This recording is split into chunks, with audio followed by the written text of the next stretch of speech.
whether the team is performing clean or unsightly. We'll cover it all here on Washington Football Nightly. I, of course, am your host, Louie T. Thank you for joining me. Let's get to tonight's lead story. So, today was going to be an interesting day, to say the least. I knew Ron was going to get a little chesty. I knew things were going to be a little bit, dare I say, tense at this presser. I was anxious to see if the media was going to push the envelope, ask the questions that needed to be asked. I knew Ron was going to try to meet this thing head on and try to get out in front of it, and he did. And credit to him for trying to put out what was going to be one hell of a forest fire. All right. There was no way this thing was going to be put out by a simple press release, essentially, which is what Ron read from to start the presser. There was no way it was going to happen. They were going to ask questions. There were going to be follow-up questions to the questions that were asked. And this was something he was going to have to deal with. And I said, Ron's not going to be at all too happy about answering 20 Dwayne questions. Because at the end of the day, this is a big story. Your starting quarterback is currently injured. Dwayne, look, for all intents and purposes, is the next man up. And if he can't go, you're essentially starting a rookie or a guy with less than 5 NFL starts in your biggest game of the season. So, needless to say, there were going to be a ton of questions.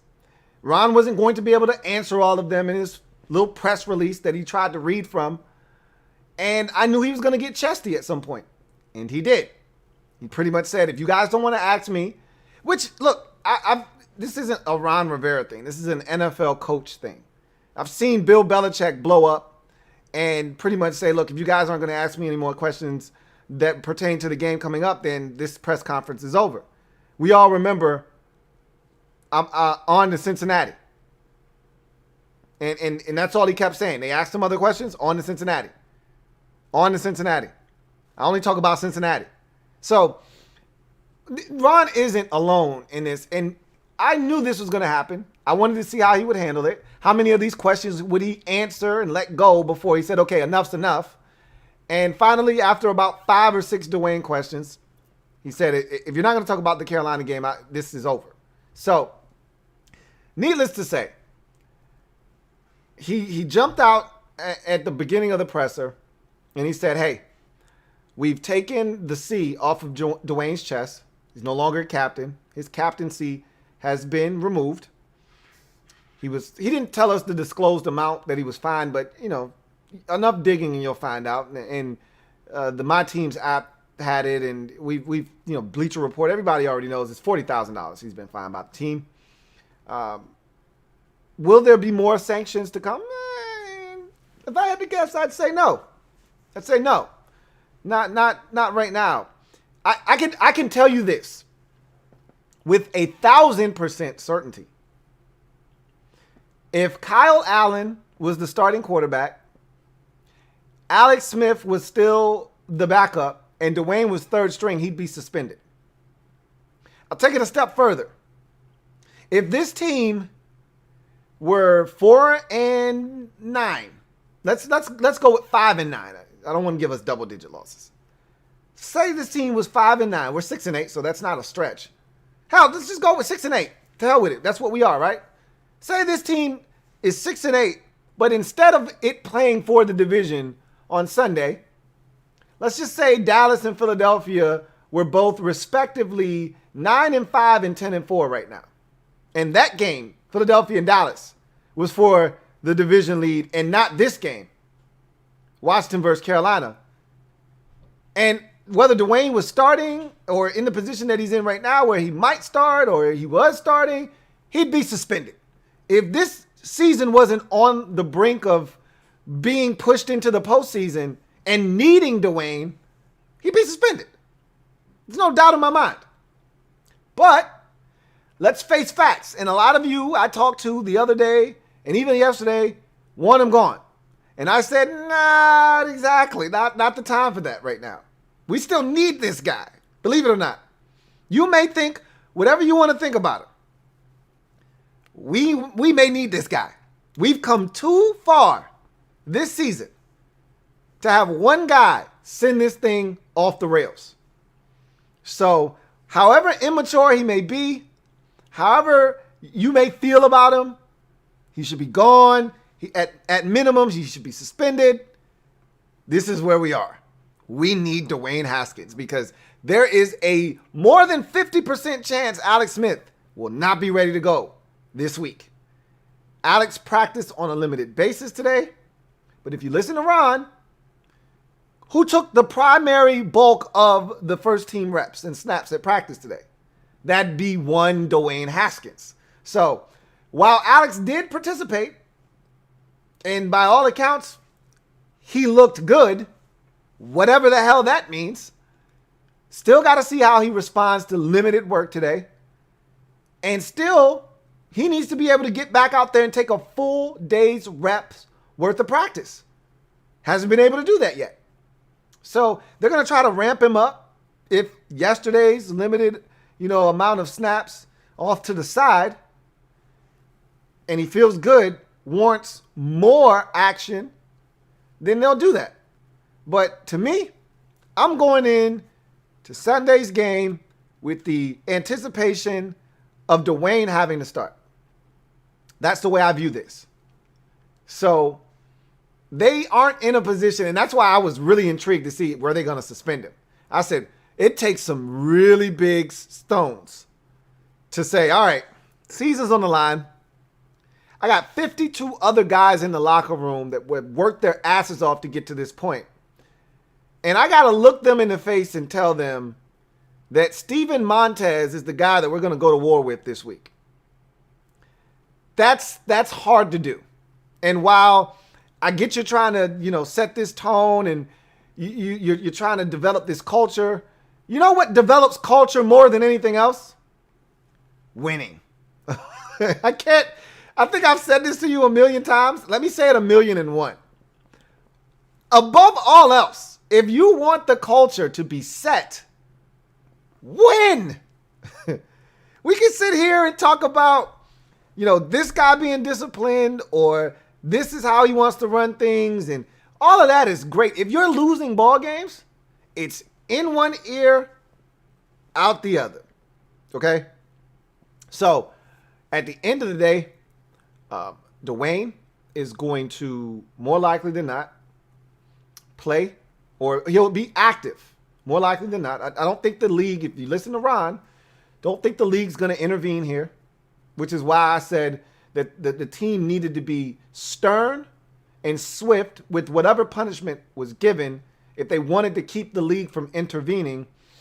I don't know if the league feels like a $40,000 fine, which is a very substantial amount of money. Okay, Dwayne is not out here making $150 million.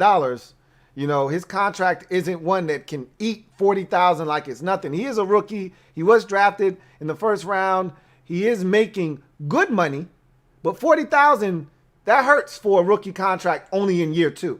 That hurts. You don't start getting that real bread in that rookie deal until we get to, that last year of your deal, which is why it's so important that a team make a decision on that 5th year option, because as a first round rookie, that's where all the money really is, in that 5th year, So, $40,000 is a substantial fine for a rookie, and they take the C off his chest. I mean, is that enough for the league? We'll see. But it sounds like Ron and the organization were in communication with the league. It sounds like they're not going to push any further, and it looks like this is where this situation is. So at the end of the day, I agree with them not suspending him because I want to win. Hey, it's not like, again, he didn't test positive. He didn't do anything criminally wrong.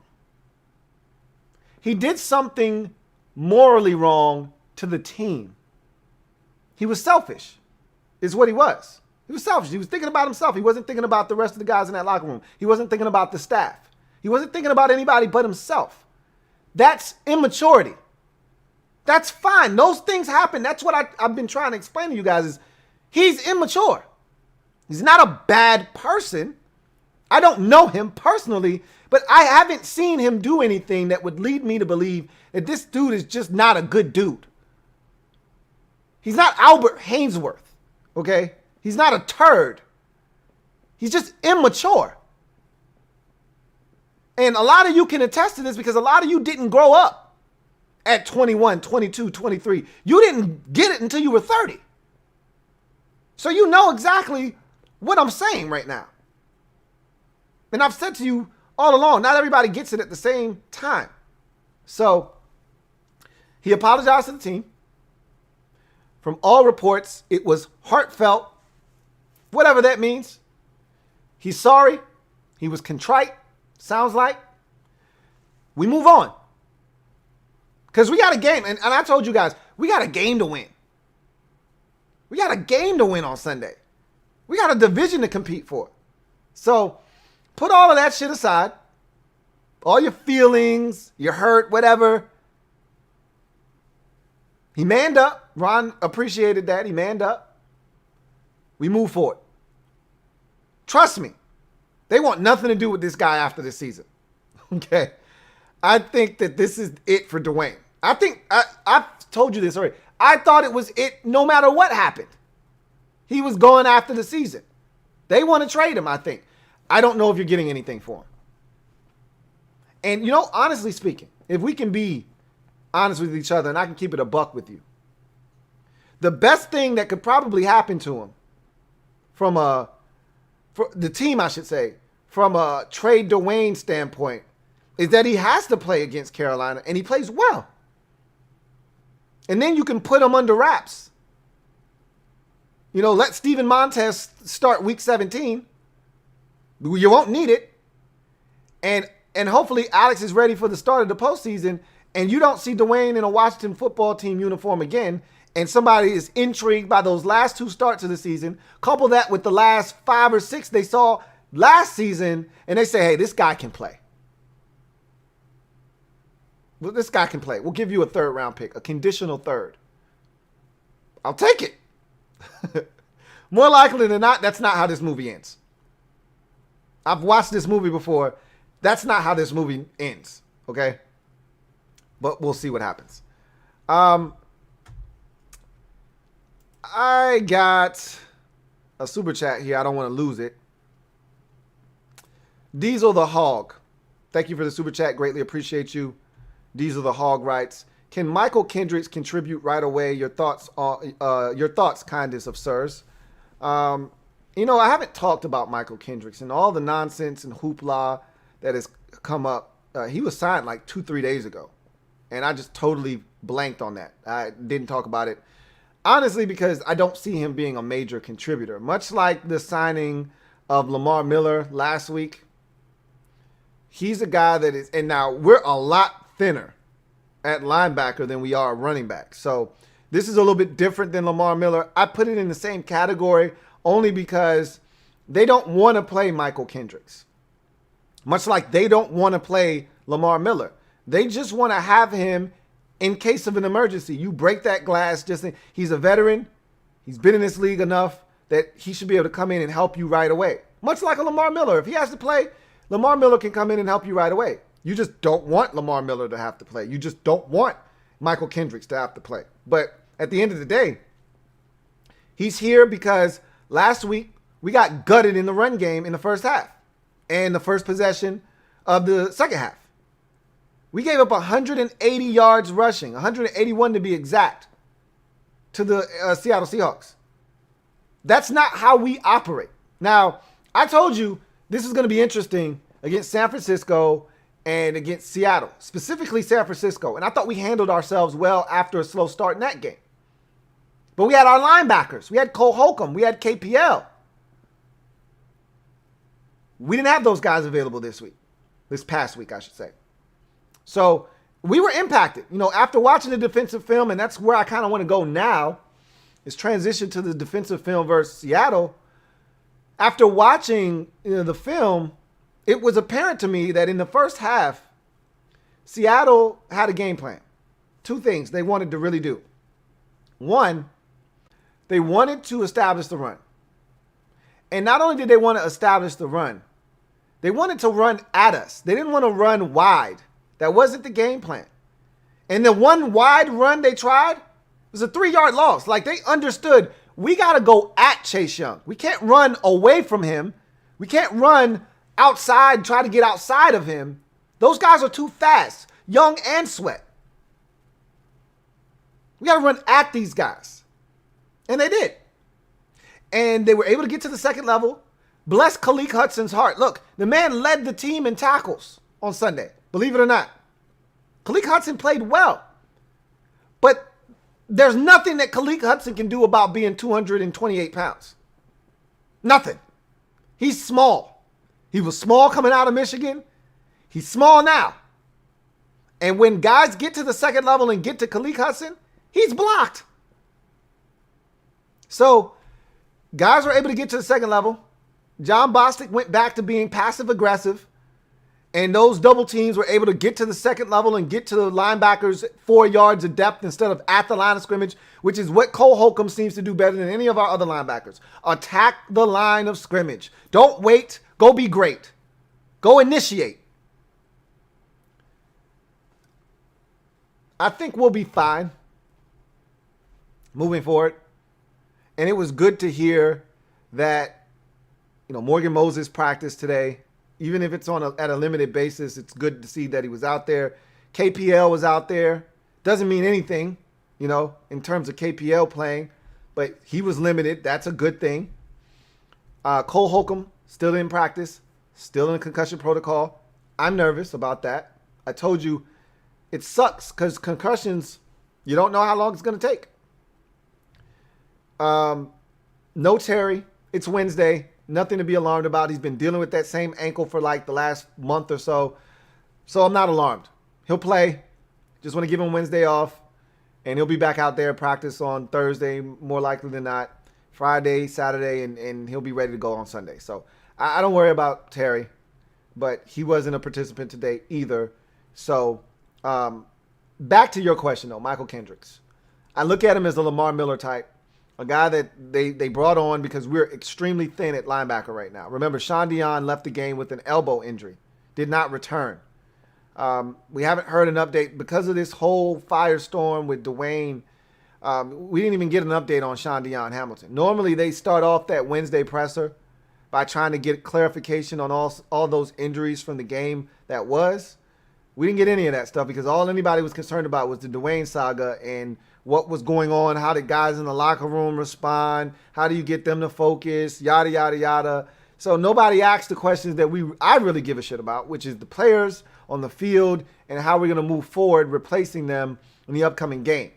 And we probably won't get to that until Thursday or Friday, if we get to that at all this week. So I think if, Sean Dion can't go, and it sounds like it's a serious elbow injury, and that he won't be able to go. If KPL can't go, and I'm assuming he won't go at least for another week with an ankle, and Cole Holcomb can't go because of that concussion, you got to have somebody. I mean, I told you, we had Jarrett Norris and Thomas Davis Sr. playing a bunch of snaps defensively at linebacker. That is a losing recipe if I've ever seen it. Now, we got away with it on Sunday. I would not advise that be the case going into next week's game and games that follow. So Michael Kendricks, at minimum, stops you from having to do that. He knows cover 3. He knows cover 4. He knows cover 2. He knows the general basis of what we do. He should be able to step right in and give you something. So, yeah, he could contribute right away. Don't look for him to be a game changer, though. That's not what he is. That's why he was on another team's practice squad. In case of an emergency, much like Lamar Miller, he's there in case of an emergency. We are approaching emergency-like levels at linebacker.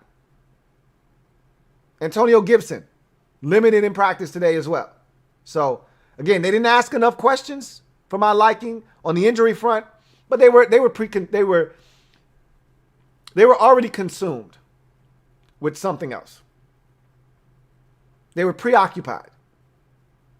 So hopefully we'll get back to some questions of relevancy to this roster, injuries, and how it's going to impact this team in the upcoming week, because that to me is what's important right now. Anyway, thank you for the super chat, Diesel the Hog. Got another one here from Chris Sicarius. Thank you for the super chat. Greatly appreciate you, Chris, who writes, Lou, is Dwayne mentally capable of starting Sunday? Your thoughts? Sure. Why not? Look, as I've said already, he said he was sorry. This is all you can do as a man, is man up. Because you're going to make mistakes in life. We all do. We all make mistakes. The best thing you can do, and I tell the kids this all the time, it's not the act that usually gets you in trouble. The most trouble, excuse me. Yes, because you get in trouble for the act. It's not the act that you usually get in the most trouble for. It's the covering up of the act that gets you in the most trouble. You know, a lot of times when I'm watching First 48, not to veer off too far on you, but I'm a huge First 48 watcher. And a lot of times when there's someone that's a witness to a crime that could be looked at and tried as an accomplice, as an accessory, you want to avoid jail time? The best thing you can do, as soon as something takes place, you call the authorities. Because if they get even the slightest hint of you being deceptive, and they're like, why didn't you call us when this first happened? You know, and usually the first thing they say is, I was scared. I was scared for my life. If they don't buy it and they feel like you're covering up, they're going to charge your ass. You're going to get charged with something. So Dwayne came forth. The pictures were out there. He couldn't hide it. He stepped up. He admitted he was wrong. He took his punishment and his medicine like a man. He showed up to work. He apologized to the team. He apologized to some guys individually. They made it seem like it was the entire team. He didn't apologize to Jarrett Norris individually, okay? He apologized to some of the team individually, like Alex, for instance, who said, yeah, he pulled me aside and he apologized to me personally. I'm pretty sure he apologized to Ron personally multiple times. And you move on. That's all you can do. Accept his apology or not, and you move on. You practice, you prepare, and if he has to start this week, you go out. And the best way, if you want people to forget about what you just did, if you want people to get back into people's good graces, and I don't know if you can or not, the best way to do it is to help us clinch the division. Go out and help us win a ball game. The worst thing he could possibly do is to go out, throw 2 more interceptions, and we lose 20-17 to the Carolina Panthers. Then people will really be ready to fillet your ass. They want your head on a stick at that point. So if I'm Dwayne, this is the most mentally sharp I'm going to be all season long because I know what's at stake. Mature or not mature. He doesn't have to be a rocket scientist. He doesn't have to graduate from Harvard to know that this is the most important game of his life. Because if he F's this up, he might not only be damaged goods here, he might be a pariah. He might have a scarlet S on his chest around the rest of the league. So it'd be in his best interest to be as locked in and mentally focused this week as he's ever been mentally focused and locked in his career. Because this could be his career on the line this week. So yes, I do think Dwayne is mentally capable of playing this week because I think he understands. I got to play my best brand of ball if, in fact, I do have to play this week. Or else. ... So, I think he's capable, but we'll see. Got another super chat. This one is from Rob U. Thank you for the super chat, Rob U. Greatly appreciate you. Who writes, Lou, Haskins had an opportunity to, quote unquote, rewrite his story. It's just not meant to be. Too immature and unfocused. I pray we get the next QB choice right. I talked about the immaturity enough. We know that exists. A lot of you didn't want to hear it. There are some of you out there that, oh, you're hating. That's the thing. Anytime somebody doesn't like something, you're hating. Oh, you a hater. Why do you hate Haskins? Nobody hates anybody. I don't know these guys personally. I don't hate anybody. I just know what I see. He was immature. We saw it with the selfie when he won a game. We saw him, how he handled himself. Remember, I used to harp on the little things, like how he handled himself post-game after a loss or a rough outing, and how he was flippant. He was very flippant. He was short. You know, he was dismissive. And at times, untruthful. Dude, we watched the game. You can't try to lie to us about stuff. We watched the game. You played in it. We watched it. We know. So, I told you, all of those things are signs of immaturity. How you handle the media. Chase Young makes a boneheaded decision in play at the end of the Lions game. What does he do? He steps up to the mic. He didn't have to do that. He didn't have to step up to the Zoom conference call after the game and say, hey, that's on me. That was a rookie mistake. It won't happen again. I was just out there playing hard and I made a mistake. He didn't have to do that. But he manned up, admitted he was wrong, acknowledged his mistake and said, we're going to move forward. That's what you do. He's mature. He's an adult. Dwayne at some point will get there. We hope. It may not be with this franchise. Maybe somewhere else. I wish him nothing but the best. But we already know he's not mature yet. He's not where he needs to be yet. That's fine. The whole situation is unfortunate. There's no winners here. None. We're talking about this when we should be talking about Carolina and having a chance to win or wrapping up the Seattle game. We're talking about this. There's no winners in this. This isn't good for Dwayne. This isn't good for the organization. It's not good for the team. Maybe it turns out to be good for the team. Maybe all this outside noise rallies and galvanizes them inside the locker room. There could be a positive spin put on this. When everybody outside is against you and there's a bunch of noise, it usually brings you closer together inside that locker room because you're trying to keep the noise out. So maybe this could serve as a rallying cry for the team. We all we got. It's us against the world. Everybody still thinks we're a dysfunctional organization and we can't get out of our own way. Well, how about we go show them by winning the division? Everything that we want is still in front of us. I said that yesterday. I said that the day before yesterday. If it was Dwayne, we didn't know on Monday. We got confirmation on Tuesday. And I said, everything we want is still in front of us. The division, a chance to play a home playoff game, to get these young guys experience, to continue to further the culture building that Ron Rivera is trying to do. Ron's plan. All of that is helped and furthered. That agenda is pushed by winning the division and playing in the playoffs. You get guys to respond to winning. I don't think Dwayne will be here next year. But we're not living in next year. We're living in now. We're living in now. The here and now. And without Dwayne, we can't win this division. I know it sounds crazy. But without Dwayne, we don't win week 1. He played in that game. We won that game. We need every single win that we have on the ledger right now to qualify for the postseason. He played last week, and look, we may not have won, but it didn't kill our momentum.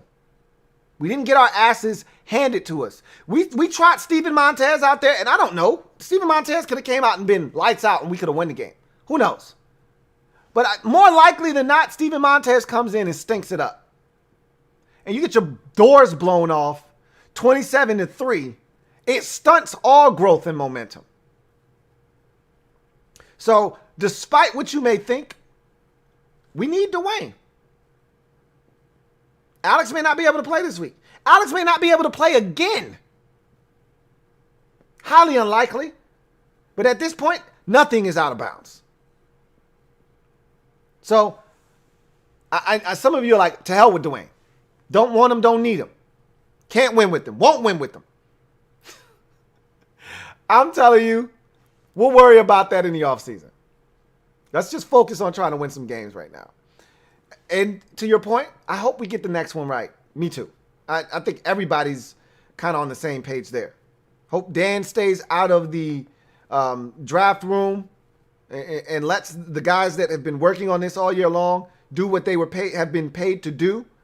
And we get it right this time. I think we're all on board with that. Whether it's a veteran that we trade for in the offseason or we go out and draft a youngin', I think we all are in agreement that the next guy needs to be the best guy that we've selected in these parts at the quarterback position. Thank you for the super chat, Rob. You got another one here from Taqui L. Thank you for the super chat, Taqui L, who writes, Chase Young equals new captain. I would like to think that that's who they gave that C to. I hope that's who they gave that C to. Chase Young, to me, is a born leader, a guy that people gravitate towards. So, I don't know who they're going to give it to, but the last time a captain seat came up, Terry got it. This time, I'm hoping it's Dwayne. I'm hoping it's Chase. Makes a ton of sense to me. So we'll see. I mean, I don't think Jonathan Allen has one. I don't know if he's going to be around or not. But Jonathan Allen is another, I think, good candidate too. Anytime the reporters are looking for a good soundbite, they go to Jonathan Allen. And he usually keeps the message pretty consistent. We ain't done shit. We got a lot of work to do. We got to be consistent. And yada, yada, yada. You know what you're getting from Jonathan Allen. And that's the message that you want these players to consistently have, is that we haven't arrived. We haven't done anything. We got a long way to go. We got to learn how to be consistent. These are all things that I'm pretty sure the coaching staff is telling these players. And I need those players to understand that. So whether it's Chase Young, Jonathan Allen, or whomever, they'll pick the right person. I'm pretty sure of that.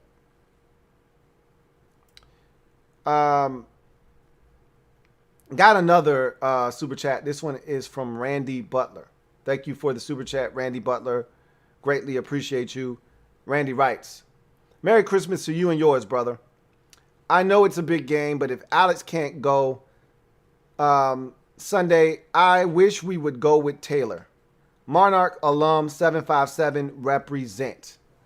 First and foremost, Merry Christmas to you and yours as well. I can't thank you guys enough for all the support you've shown me here on the Louie T Network. And I hope you and yours have a very, very Merry Christmas indeed. From me and mine to you and yours. Also, Monarchs, stand up. We in the building. I am too. Old Dominion Monarch myself. So I know all about Taylor Heinicke. I would love Taylor to get an opportunity. I watched him light it up at ODU. I know what he's capable of. I do not want to see Taylor get on the field if we don't have to. I would much rather just roll with Dwayne. But I know they're very comfortable with him. And I think he would come in emergency situation and he wouldn't throw up all over himself. That being said, I'm not looking to just get by. I'd like to actually win this game. I think Dwayne gained a ton of confidence last game. You could see it building. Watching that film, it was apparent. Scott Turner didn't have a lot of confidence in Dwayne, and Dwayne didn't have a lot of confidence in Dwayne starting that game off. It was a filling out process. Scott Turner wanted to go to the screen game because he didn't want Dwayne to F it up. And honestly, it could have been more so, hey, let's get Dwayne into a rhythm with some easy throws just to see some completions, similar to a shooter. Want to see the ball go in the basket.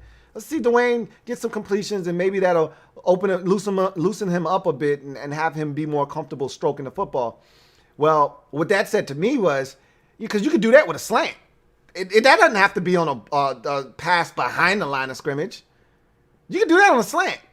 You can do that on a 5-yard stop route. You don't have to do that, with a pass behind the line of scrimmage or at the line of scrimmage.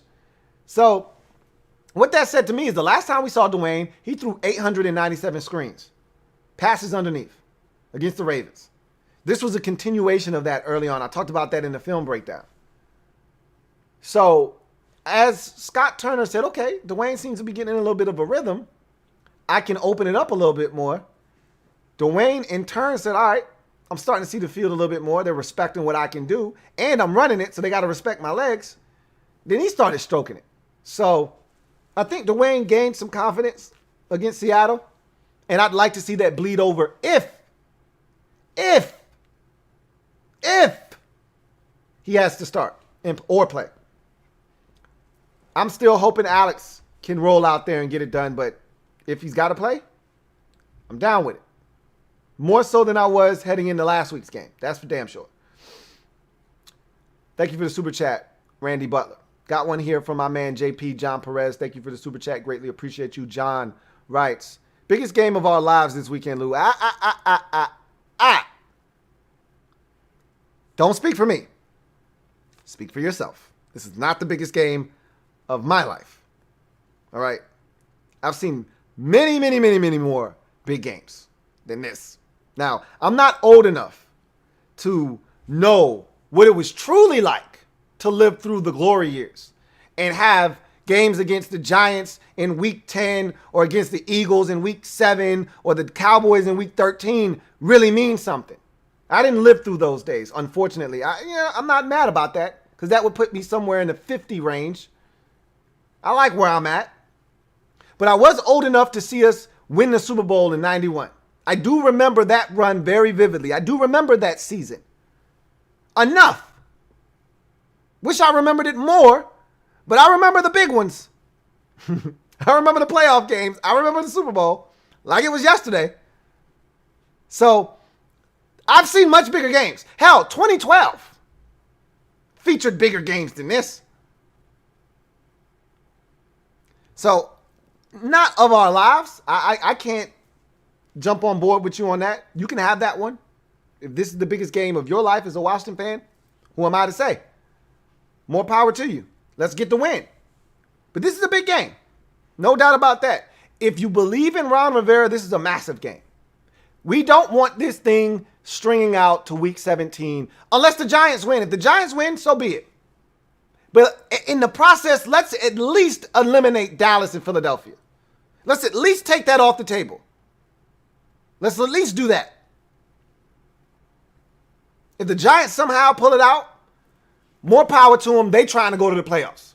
Good for them. However, we need to win. Period. End of discussion. So, it's a big game. No doubt about that.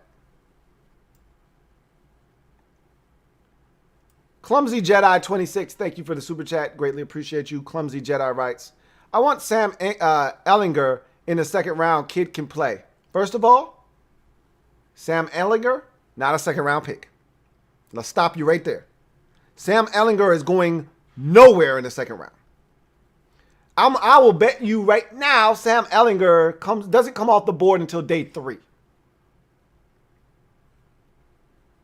Just as an aside. Just so you know. If he gets drafted at all. We'll see. He can move. He can throw it a little bit. I'm not a big Sam Ehlinger fan. So, again, this is why we aren't GMs. We are not GMs for that reason right there. You want to take a guy that more likely than not will either go undrafted or be selected in the 6th round by somebody.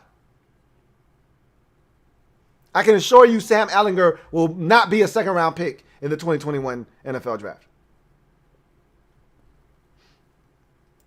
Thank you for the super chat. Clumsy Jedi 26. Let's see. Got a super chat here from Extra Squaw. Thank you for the super chat, Extra Squaw. Greatly appreciate you. Extra Squaw writes, I know people are going to kill me for this, but I think we should trade for Carson Wentz. I'm still a huge believer in his talent, and I think he's fixable. Interesting. What are you willing to give up for old Carson Wentz?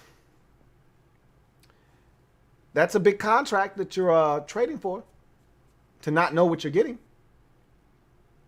Now, if the compensation is relatively low, then I think someone would be willing to eat the contract that comes with Carson Wentz. But if you're telling me you want a second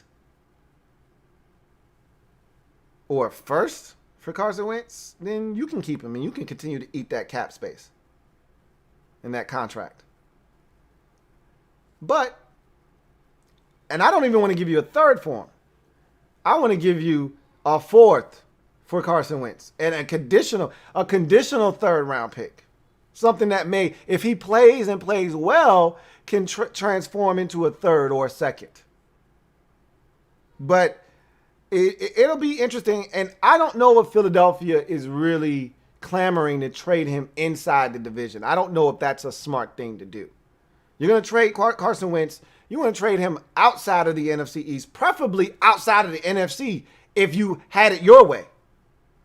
You don't want to see this kid at all, just in case he turns out to be good again. You don't want him tormenting you twice to remind you of the mistake that you made every single year. So if I'm Philadelphia, unless Washington's coming with an offer that I cannot refuse, I'm not trading him to the Washington football team. Because I don't want to see this kid. Even though I think he might be damaged goods if you're Philadelphia, which is why you're trading him. You don't think he can be fixed? I'm not a Carson Wentz guy, per se. I know the talent is there. I know it exists. And I know what he has. But when I watch a guy lose it the way that he lost it this year, I don't necessarily know if I want to be in charge of trying to fix what's broken with Carson Wentz. Let somebody else do that. You know, and the fact that his psyche was fragile enough to be able to be broken this year scares me, because as a quarterback, things are going to go wrong in a game, in a season. Things are going to go wrong on a drive, in a quarter, in a half, in a game, in a stretch of games, in an entire season. You're going to have rough patches. This is the first time this man has hit adversity on the field, off the field with injuries and things of that nature. Of course, he's had some adversity, but this is the first time. Remember, just last year, I think he was 26/7. He was good last year, 29/7, something like that, with Greg Ward at wide receiver. He had nobody. So for him to have this kind of fall from grace when the first sight of adversity hits, scary even.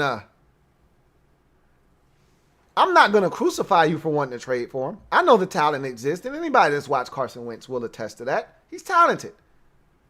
But I'm good. I'm a pass. I'd much rather just draft my own guy and try to see if I can figure it out with a new guy than try to fix somebody else's broken stuff and have to pay for it while I'm trying to fix it. I'd much rather get a youngin' and see if I can't bring him along. All right, got another super chat here from King of the North. Greatly appreciate you, my man, King of the North. Writes, I think the team will want to win this one for Ron. In my opinion, they got to win the division at this point to feel good about this season moving forward. I agree. I think that I said this.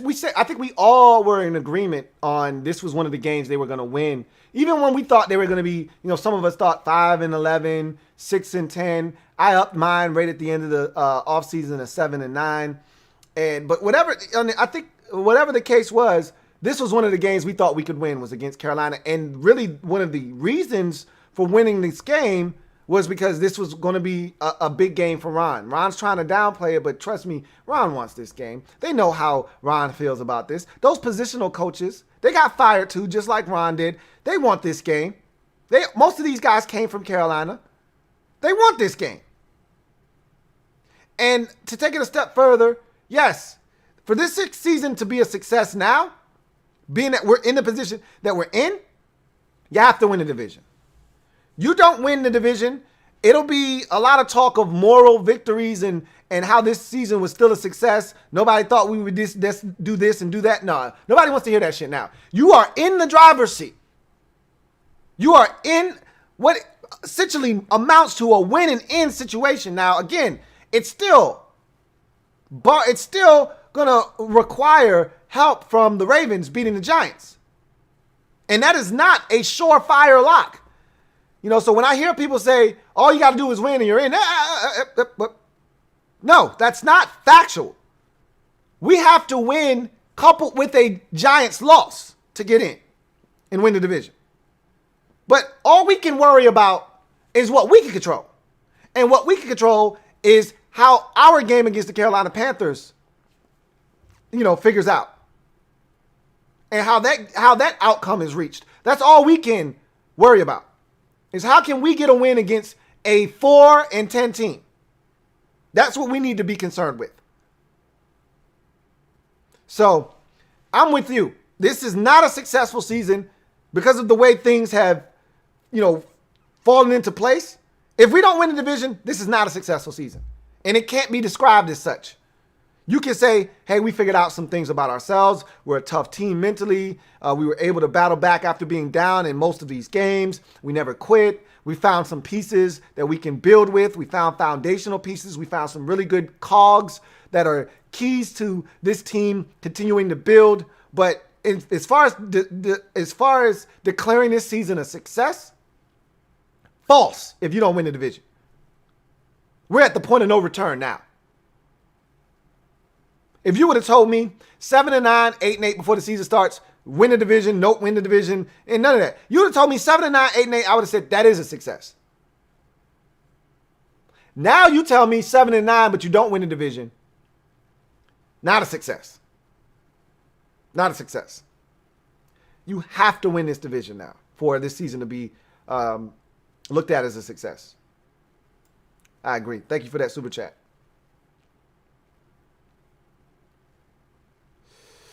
Ishmael Benitez, thank you for the super chat. Greatly appreciate you. Ishmael writes, how about Ron getting heated in the press conference? I was like, damn, my man, snap.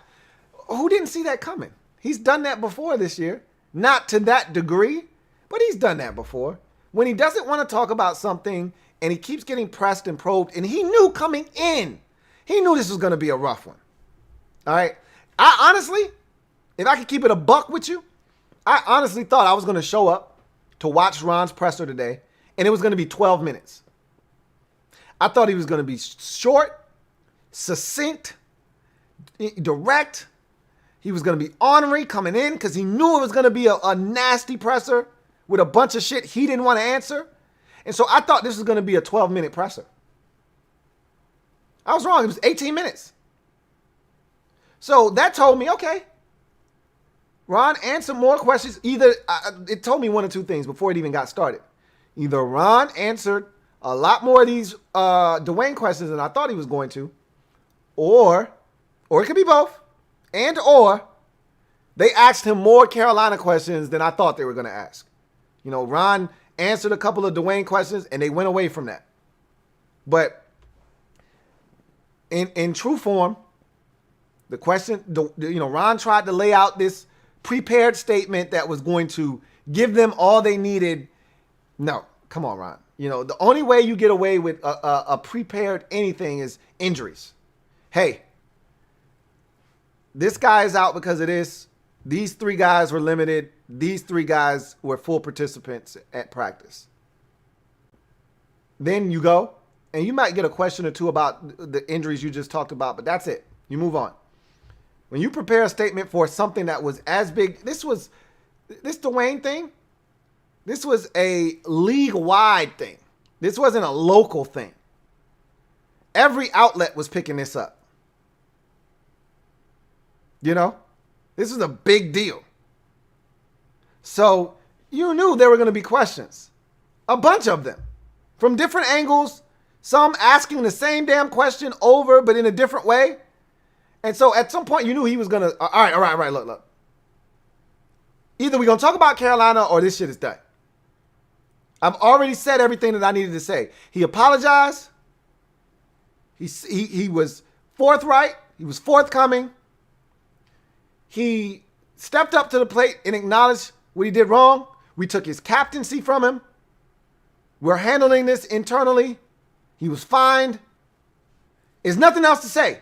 He's at practice. We're practicing social distancing with him. He had to wear an extra mask under his helmet, and he's got a face shield. What more you want from me? If Alex can't go, he's starting. Next question. And so at some point you knew he was going to buck off, and he did. I was surprised it took as long as it did. We got about 6 Dwayne questions in before he finally just said enough's enough. I thought it would be more like 3 before he bucked off. So I think anybody that has watched Ron this year saw this one coming from a mile away.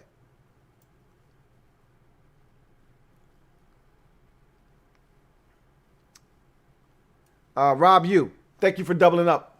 Double up. Thank you for doubling up, Rob U. Greatly appreciate you. My man Rob U writes, Lou, would be nice to wrap things up this week. It would be excellent. You know why?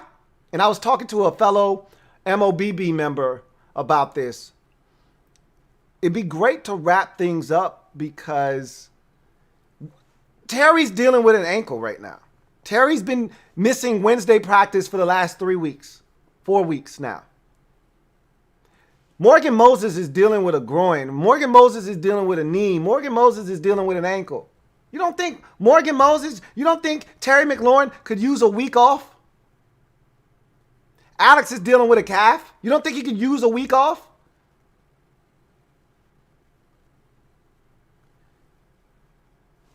I mean, I could go down the list of guys who are nursing injuries. Cole Holcomb's dealing with a concussion. KPL's dealing with an ankle. Antonio Gibson's dealing with a toe. You don't think it would be great if we won this game and Antonio Gibson didn't play in this game and didn't have to play in week 17 and was ready to go? Because to me, that's the time frame for turf toe. I told you, we're not seeing him the rest of the season. That's how I felt in the moment because turf toe is a 4 to 6 week injury. Ain't no there's no circumventing that. Unless you're some kind of really quick healer. Turf toe is no joke. And it ain't no rushing it. It's just got to heal. Wouldn't it be great to get all those guys some rest, not needed in week 17? And then come back, all these guys ready to go for wild card weekend? Wouldn't that be awesome? I don't know about you, but that would be tremendous. That would do wonders for this football team. But got to get there first. I don't want to overstep my boundaries. I don't want to get ahead of myself. So I'm just going to just allow this thing to happen. And if we get there, then we can have those conversations about whether guys should play or shouldn't play. That's a great conversation to have, though. It really is. So that's, to me, that's why it would be great to wrap things up. You know, if you want to bring it down to a much lower level, some lower hanging fruit, because that's a little bit higher up on the tree. You actually got to climb the tree to get to that fruit about resting guys. You want some lower hanging fruit? How about not wanting to play Philadelphia for the division in week 17? Because more likely than not, the Eagles are going to beat Dallas. And if we lose, that game is for the division. Unless the Giants win and we lose, and then the Giants just need to win against Dallas next week, and they win the division. Whatever the case may be, who wants to go to week 17 needing to win?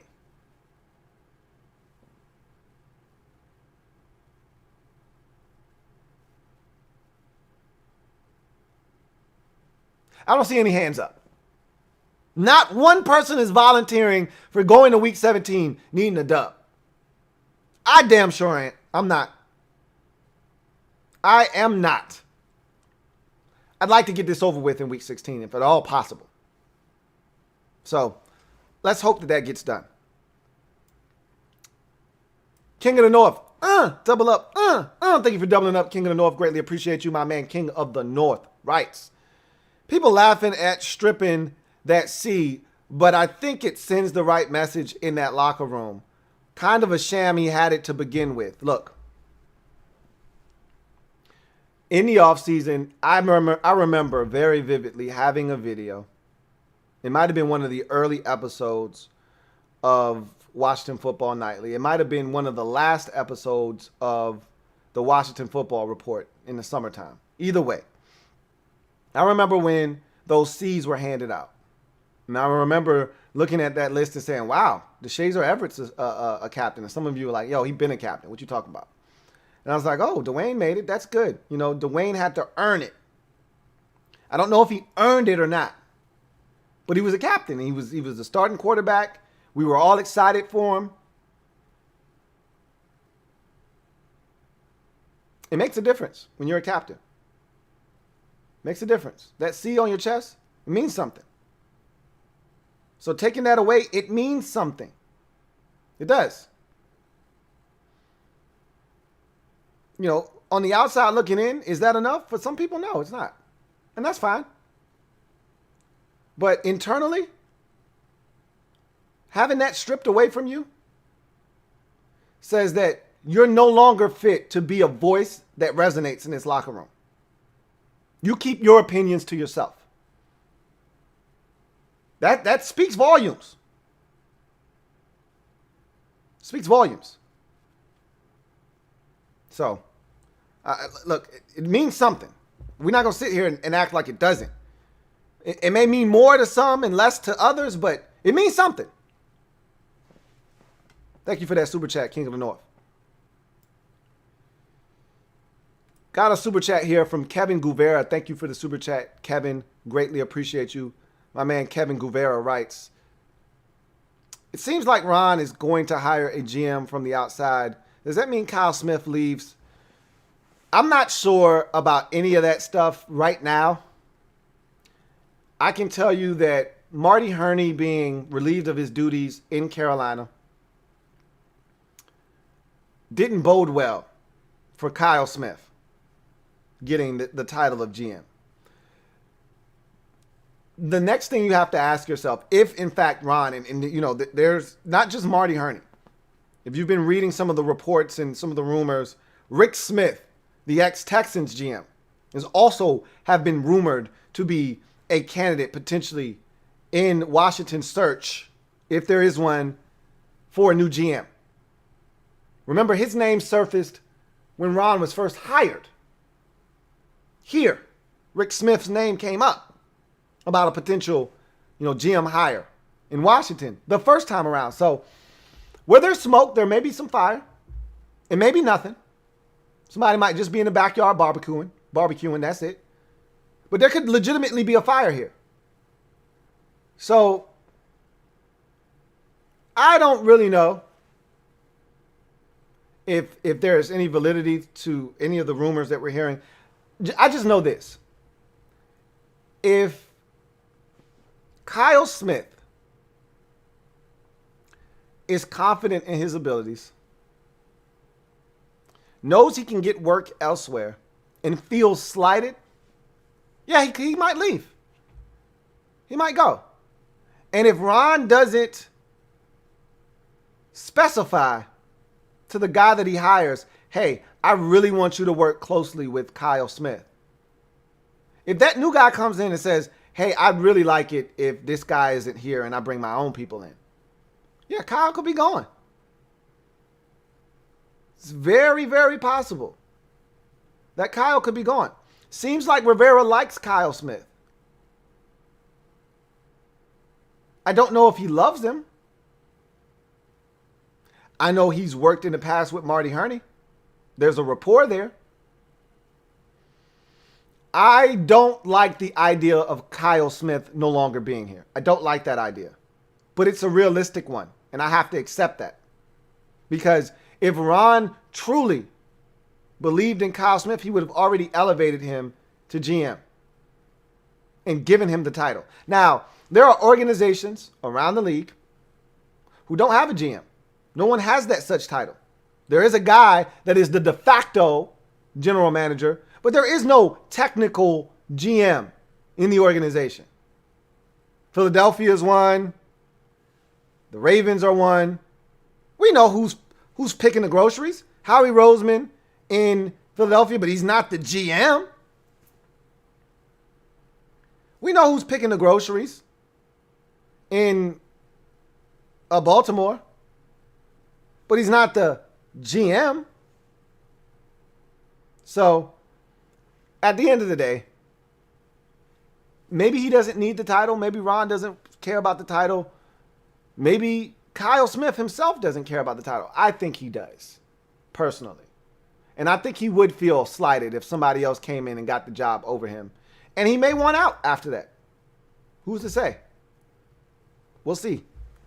I don't know if Ron's going to hire someone or not. It feels like he is. It does. I'm not going to lie to you. Feels like somebody else is coming in. Whether it's Marty Heinicke or it's Rick Smith. Feels like somebody's coming in here. But will it be at the expense of Kyle Smith? Now that I don't have the answer to. HTTR Moko Land. Thank you for the super chat. Greatly appreciate you. HTTR Moko Land writes, happy holidays, Lou. Same to you. Same to you and yours. If we win the division this week, do you think Ron rests the starters against the Eagles? 8-8 is better than the 7-9. He doesn't care about the 8-8. He wants it. Nobody wants to lose a game, period. And he's not going to rest every starter.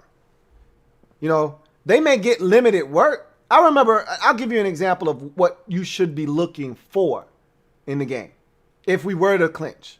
And I really don't like talking about this because this feels like bad juju. But I'll say this. Remember when we clinched against Philadelphia in Week 16 back in 2015? We clinched on the road. Kirk had the brain fart before the half and took a knee. And we ended up not getting points. But we won the game. And Kirk was fantastic. That next week we had Dallas on the road. We played Kirk, Jordan Reed, all of the starters for about a quarter and a half. Got up on those boys early and then sat everybody down, and we finished that game with Colt McCoy. That's pretty much how this game would go. Other than we might actually start Steven Montez just to give him, or Taylor Heinicke. We might start one of those guys just so they can get some experience, just in case they got to play. But outside of the quarterback position, I think you rest the guys that need that rest. Terry, Morgan. You rest those guys. They don't see the field at all. But I think your Chase Youngs, your Montez Sweat, some of those guys may get the day off too. But for the most part, I think you're going to see at least most, if not all of these starters, a series or two, just so they can get out there, run around, play. And then you're going to see a bunch of, because you can't, like, this isn't the preseason. You don't have 80-man rosters where you can take all your starters out. No, somebody still got to play. You know, Chase Roulier still got to be out there. Can't rest all five. You don't have enough offensive linemen active on game day to rest all five of your starting offensive linemen. Somebody's got to be up in the game, you know. So as much as you would want to rest, you know, Chase Roulier and Sheriff and all those, you may not be able to rest all of them. You can take a couple of them out. Can't take all of them out. But, you know, Wes Martin would be in there. I would surmise Keith Ishmael would be in there. You keep Wes Schweitzer in the game. You probably keep Cornelius Lucas. I think David Sharp would be starting in place of Morgan Moses. You probably see that's a game that you'd play Lamar Miller. You know, Michael Kendricks, all those guys would get run in that game. AGG would get tons of run. You know, that's the kind of game that it would be. You would see the starters early, and then they would yank out as many of those guys as they could. So,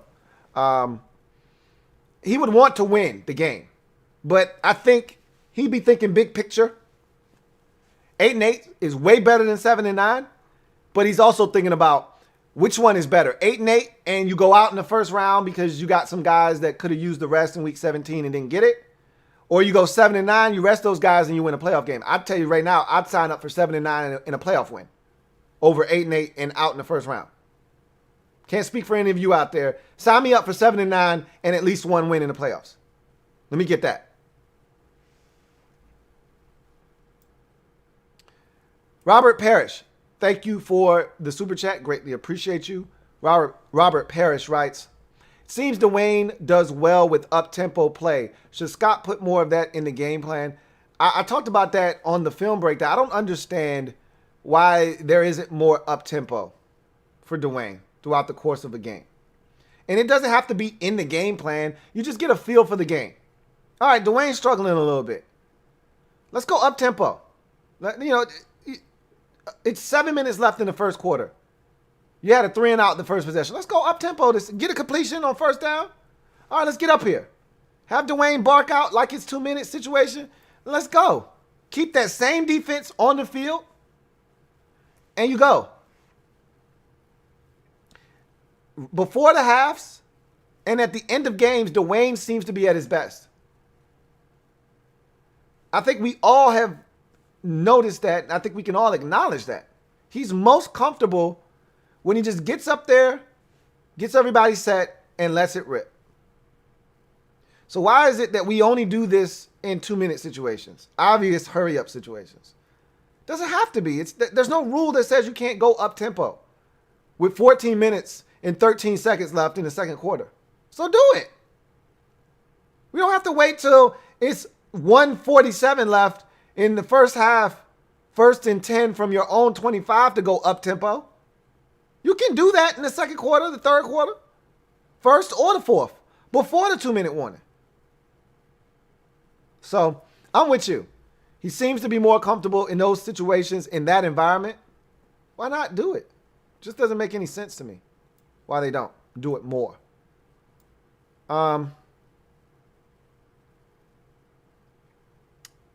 Let's see. Got a super chat here from Protect Sports. Appreciate you, Protect Sports. If you haven't already subbed up my man Tone's channel, what are you waiting on? Protect Sports on YouTube. Sub it up. Great content. My man Protect Sports writes, trade up for Zach Wilson. I hope we do. Thoughts? Here's the thing.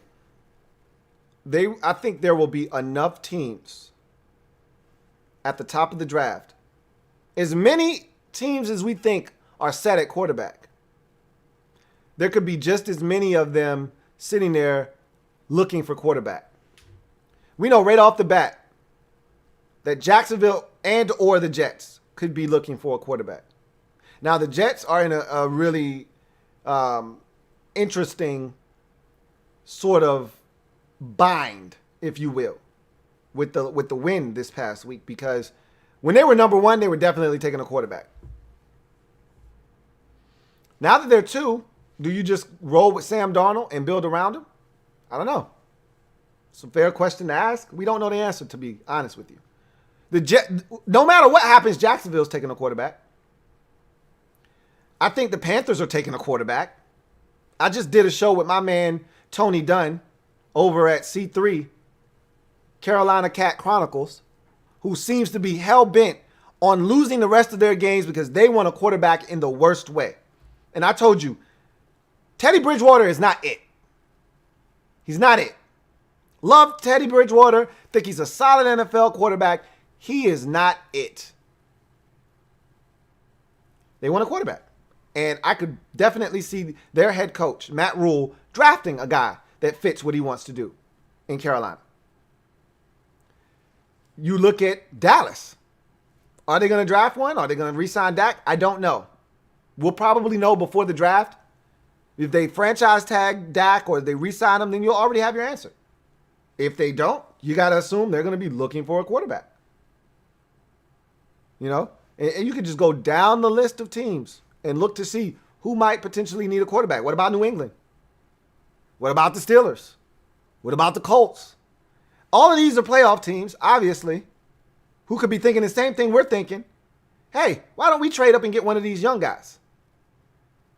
But there are also some teams already up there that are like, nah, we're going to stand where we are. We want one of these young guys ourselves. So, trading up for Zach Wilson, I think he's flying up draft boards. So much so that he could easily be the second quarterback off the board. I don't think people have been all that impressed with Justin Fields. I haven't been. I can attest. I can tell you that. Haven't been blown away by him in big spots. I.e. the Big Ten championship game that just was played this past Saturday. I'm not saying. I'm just saying. So, bottom line is Zach Wilson's going to go off the board relatively early. Are you willing to give up what it's going to take to potentially get all the way up to number 3 or number 4 to get a Zach Wilson? Because that's what it's going to take. A lot of you think, oh, yeah, he'll be around at like 8 or 9 or 10. No, the hell he won't. No, he won't. As this process continues to go, people are going to fall in love with him more and more, and they start watching the tape, and they're going to really, really fall in love with him. And if he interviews well at the combine, when people sit down and talk to him, and if he's got it up here, this dude is gone top 5. You willing to give up what it's going to take to get into the top 5, more likely than not, from 20 or 21 or 22, wherever we end up. The earliest we could have a pick is 19 if we win the division. You willing to give up what it's going to take to go from 19 to 4 or 5? I don't think you are. It sounds good in theory, but the kind of draft capital it's going to take to go up, you better damn well be right. If this is Robert Griffin III all over again, you've set this franchise back another 5 to 7 years. Not just off the strength of this guy not being the right answer, but because you just lost first and second round picks for the next 2-3 years. That's what it's going to take for you to move all the way up from 19 or 20 to 4. So I don't know if I'm really looking to sign up for that, personally. I'm not. Matter of fact, I'm not looking to sign up for that. I'd much rather take my chances with a dude where we're drafting or somebody in the second round and saying, all right, let's see what he's got. Because I'm telling you, if we continue to build this defense the way we're building it, we don't need, it'd be great to have one, but we don't need a top 5 quarterback in the league to win. Hell, look around the league. How many Super Bowls has Aaron Rodgers won? How many Super Bowls has Drew Brees won? How many Super Bowls has Matthew Stafford or Matt Ryan? How many Super Bowls these dudes won? 1-1-0-0. Elite quarterbacks. When you start making the list, they're up there.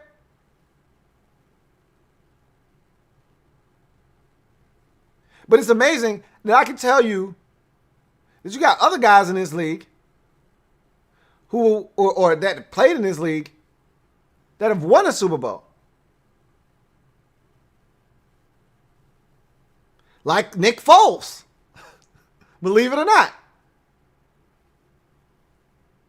So what I'm saying is, with the way we play defense, if this continues, we may not need to draft a Zach Wilson to win and win big.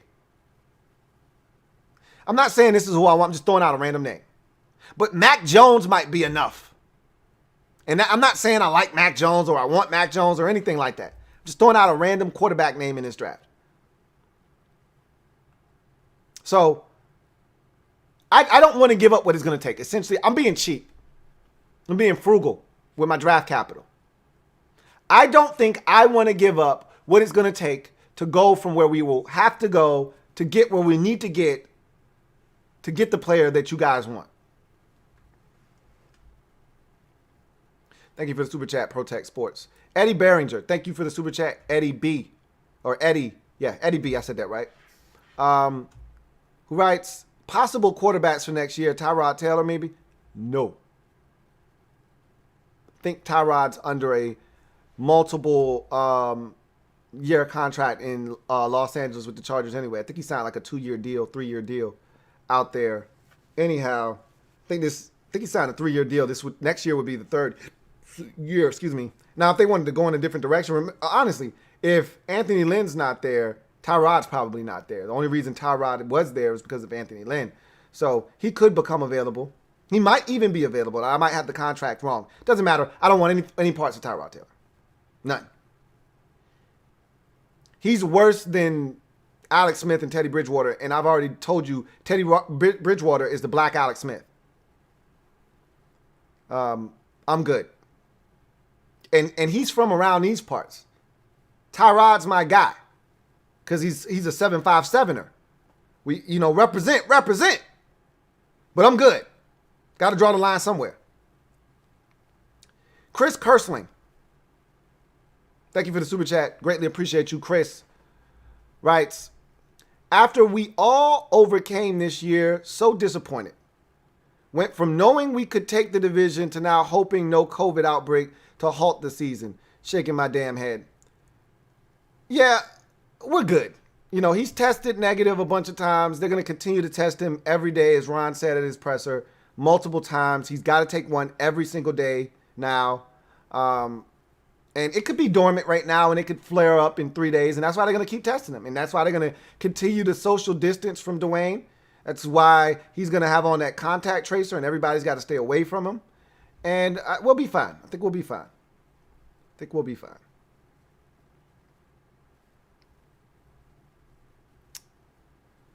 Enigma RJ, thank you for the super chat. Greatly appreciate you. Enigma RJ writes, I don't know about you, Lou.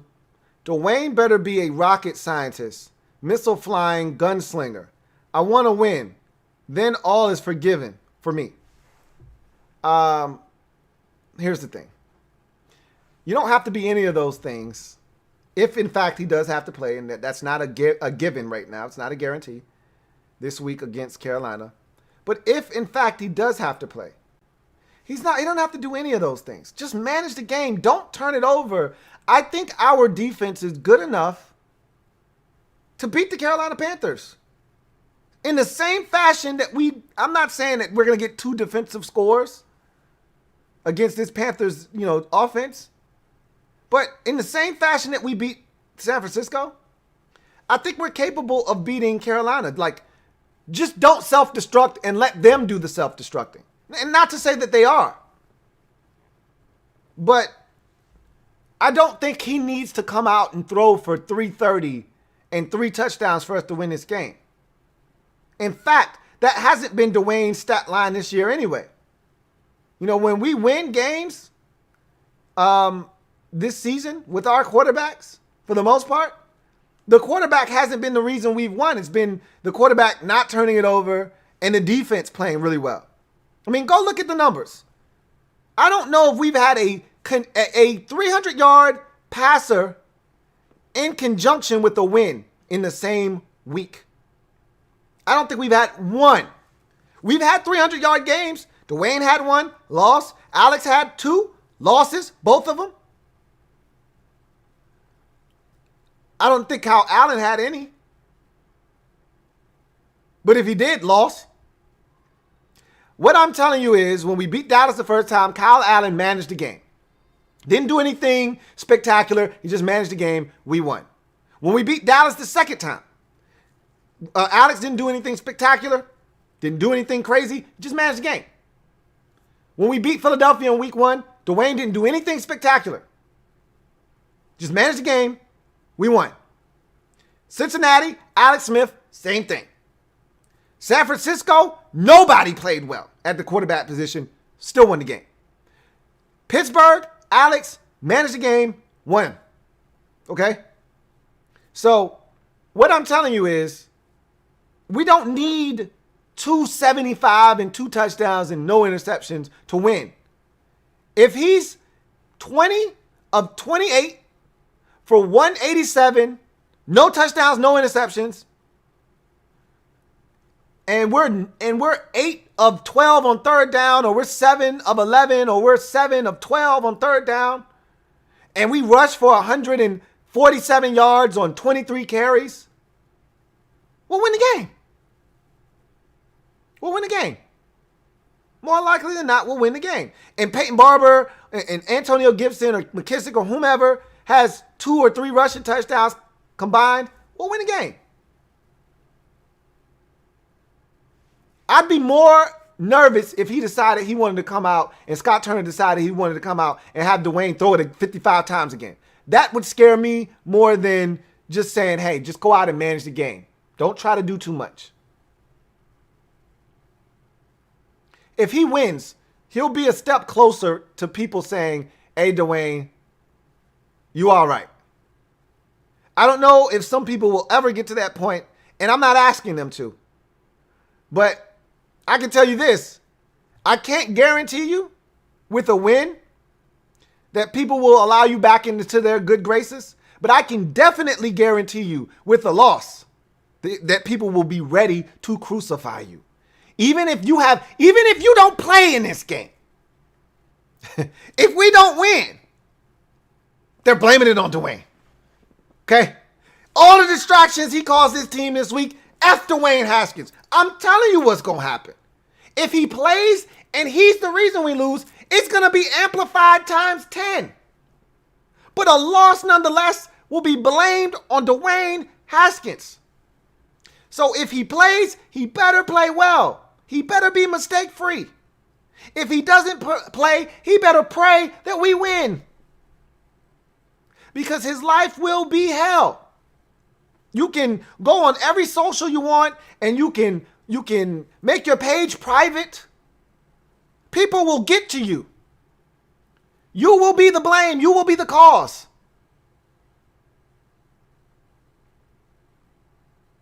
Because we know he's sensitive enough to all of that stuff. He'll hear it still. Even with his page being blocked, even with him trying to insulate his stuff, he'll still hear it because he's sensitive. Most of these young boys are very sensitive, hypersensitive. He'll hear it because it's going to come. And it's going to come from the media. It's going to come from the fan base. It's going to come from all angles. So he better hope that we win this game. Whether he's a part of it or not, he better hope this is a win. Because it won't be good for him. Even if he has nothing to do with it, he will be the cause.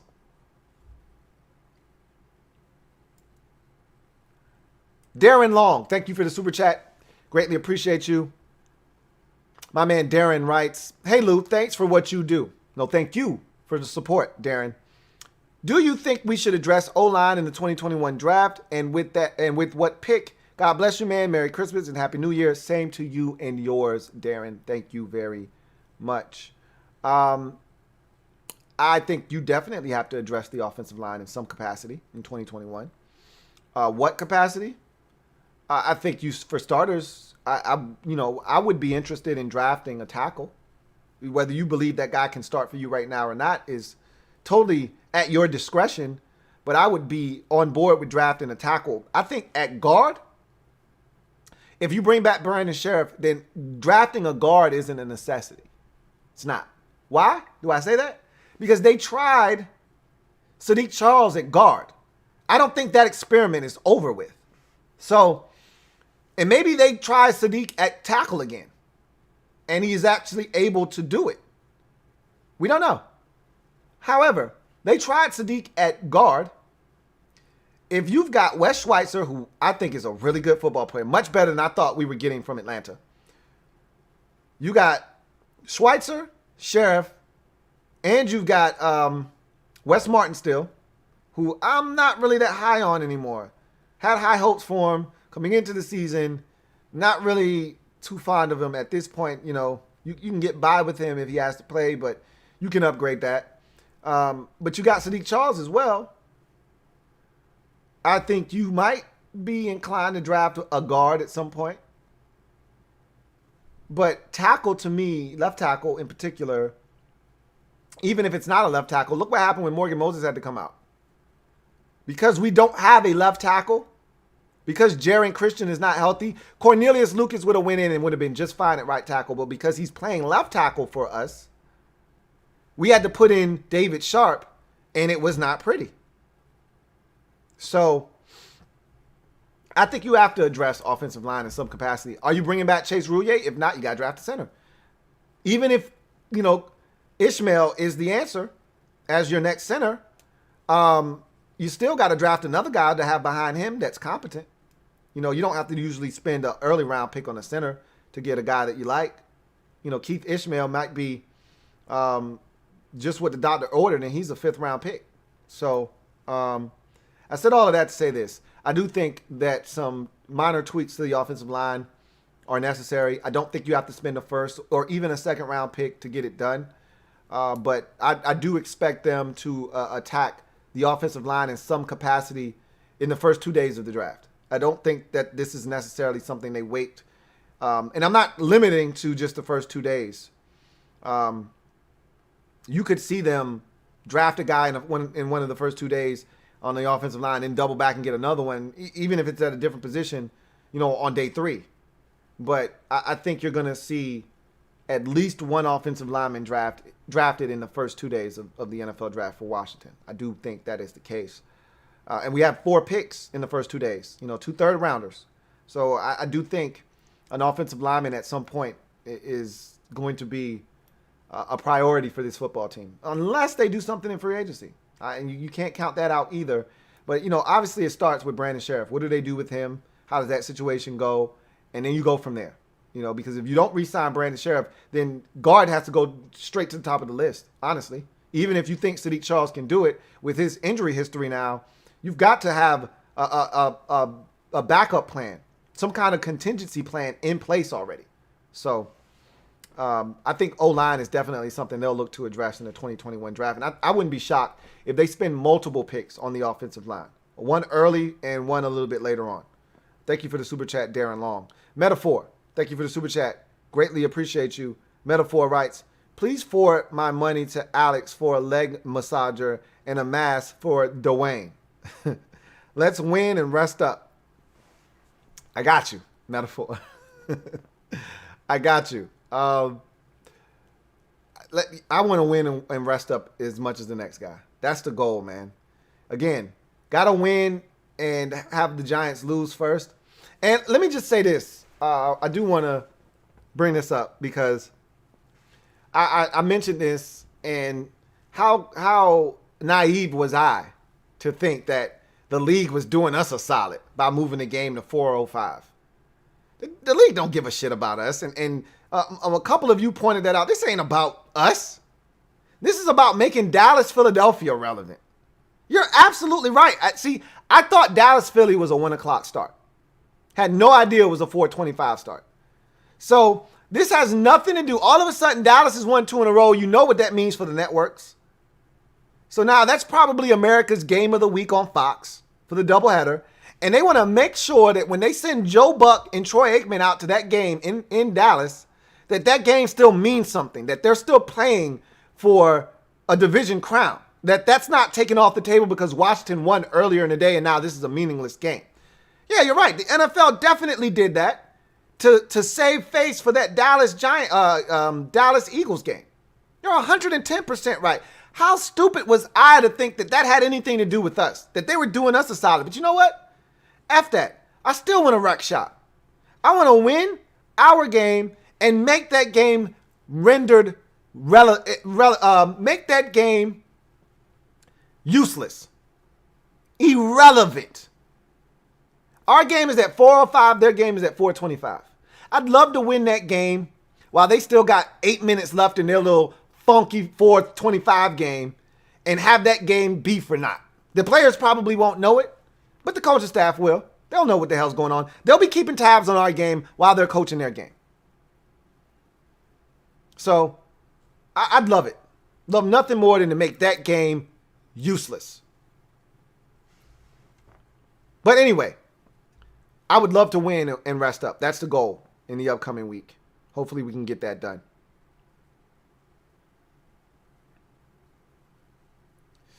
RJ, oh, let me see. I think I already read this one. Nope, I did not. Here is...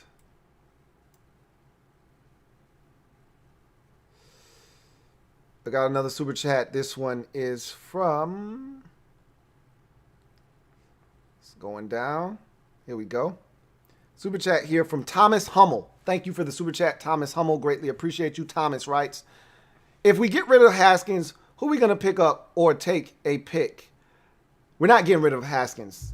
Like I said, that's an off-season transaction. That happens after the season is done, and it may be something that doesn't take place until the draft. Honestly, when you try to trade someone like a Dwayne Haskins, that usually doesn't take place until the draft. Remember when the Dolphins wanted to move on from Josh Rosen, or the Cardinals rather, wanted to move on from Josh Rosen. They drafted him a year earlier, spent a first-round pick. They had actually traded up to get him and realized after 1 year, this ain't it, and they traded him to Miami. It happened on draft night. When you trade a former first-round pick at the quarterback position, generally that happens on draft night. So you won't get resolution to this Dwayne situation, I don't think, until sometime in late April, to be honest with you.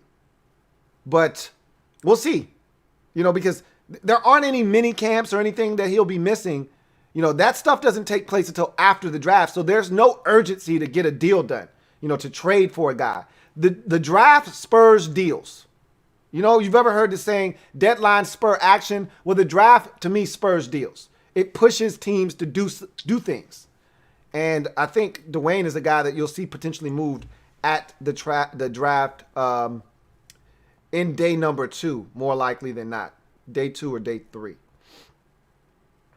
So, Beltway 95 Sports, thank you for the super chat. Greatly appreciate you. Got another super chat from Martin Matthews, my man, Double M. Thank you for the super chat. Greatly appreciate you. My man Martin writes, hey, Louie, sorry for joining so late, but do we know if Cole and Gibson are playing? So Cole Holcomb's still in concussion protocol. Right now, as it stands, not looking good for him. He'd have to get to what they call stage 5, which means you're able to practice, no limitations. He's not there yet. So Cole, right now, I'd surmise, as of now, things could change. By Friday, he could be out of the concussion protocol and ready to go. More likely than not, I think he's not playing this week. It happened so late in the week last week. Remember, he was not on the injury report for the first 2 days of practice, and then on Friday, he shows up on the injury report with a concussion. So it happened late last week. So I don't think he's playing this week. As far as Gibson is concerned, limited participant, just like he was last week, probably doing positional drills off to the side. I told you this would be the first real week that he might be in play, but I also told you I don't think he's going to play. So we'll see. Right now, if I had to guess on both of them, I would say no. But still a lot of week left. Just the first day of practice. You don't push the envelope on Wednesdays, which is why Terry didn't practice today. And Terry hasn't practiced on a Wednesday, it seems like, for the last month. But Terry will be back at practice tomorrow, more likely than not. And if Cole isn't back at practice, if Gibson isn't practicing more than just on a limited basis, I would guess that neither one of those guys are going to be suiting up. But Gibson, they didn't even rule him out, last week. He was doubtful. So I'm not going to speak on Gibson's situation because I think they're holding out hope for him. Cole is not looking good, but we'll see.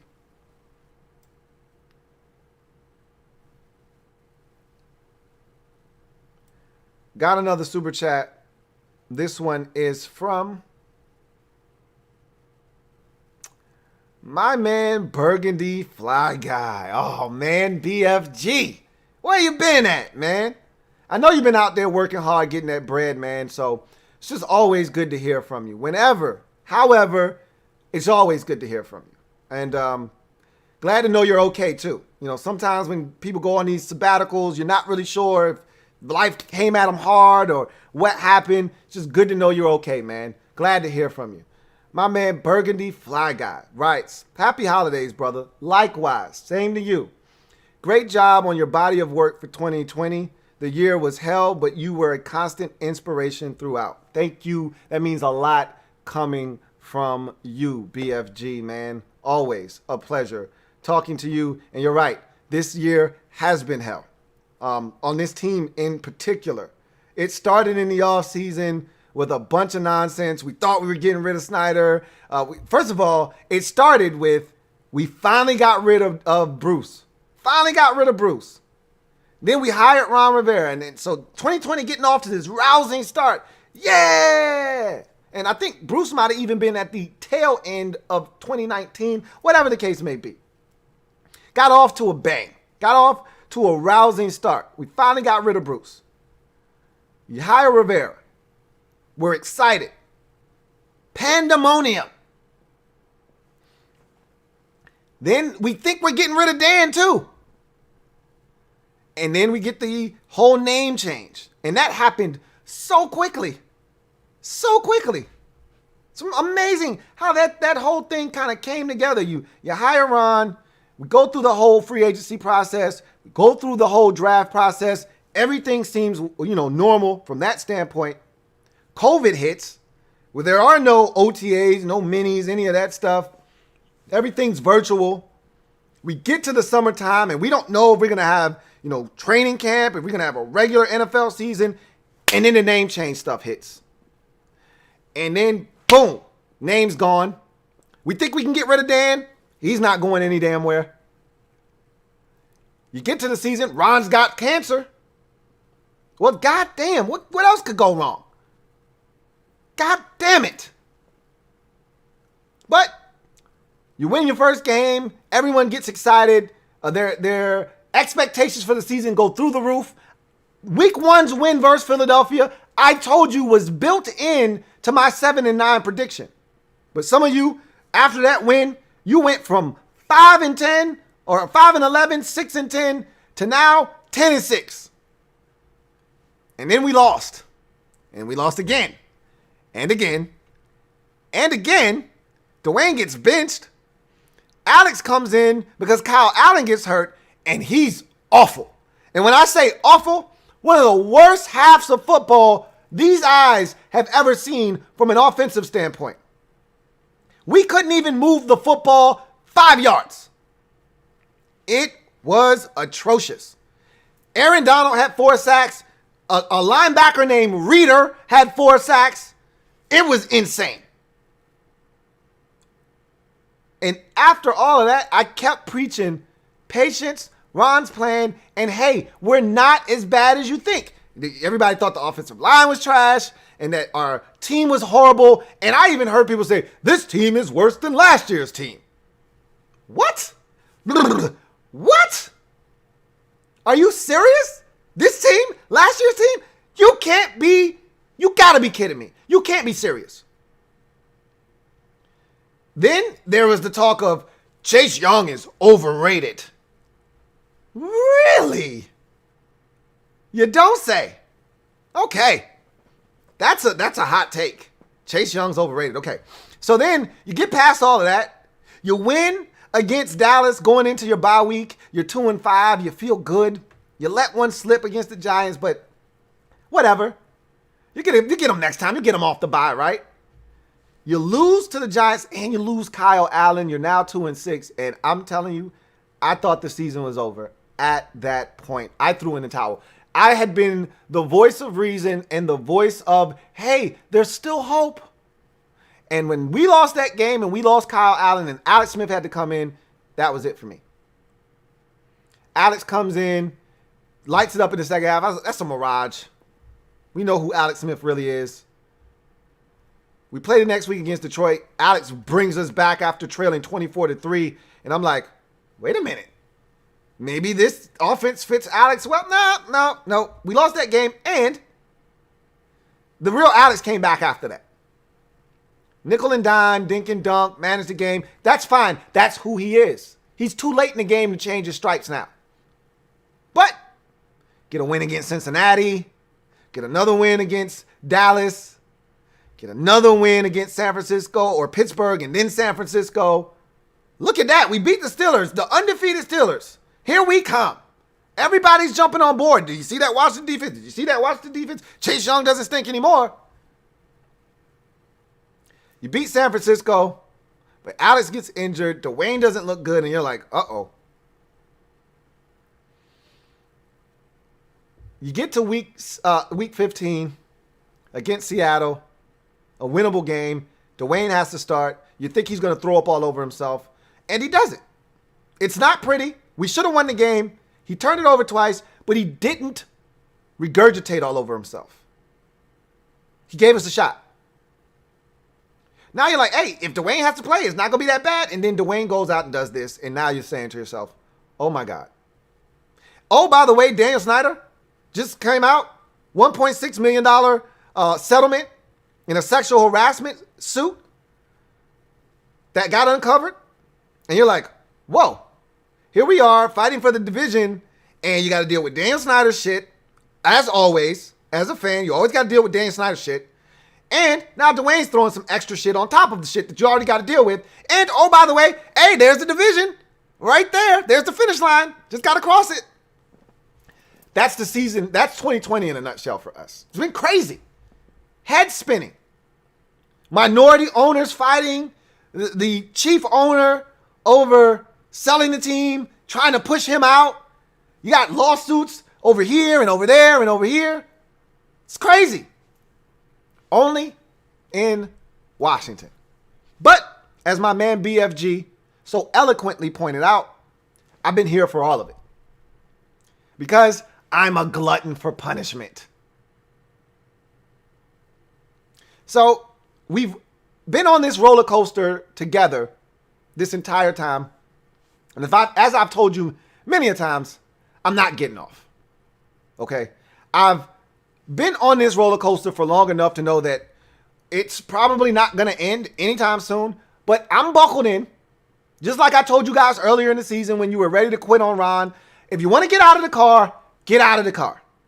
I'm not getting out of the car. I've got my seatbelt on. I'm just going to make sure it's in there. It's locked in good. Make sure that airbag works just in case we run into a pole or a tree. But I'm not going to get out.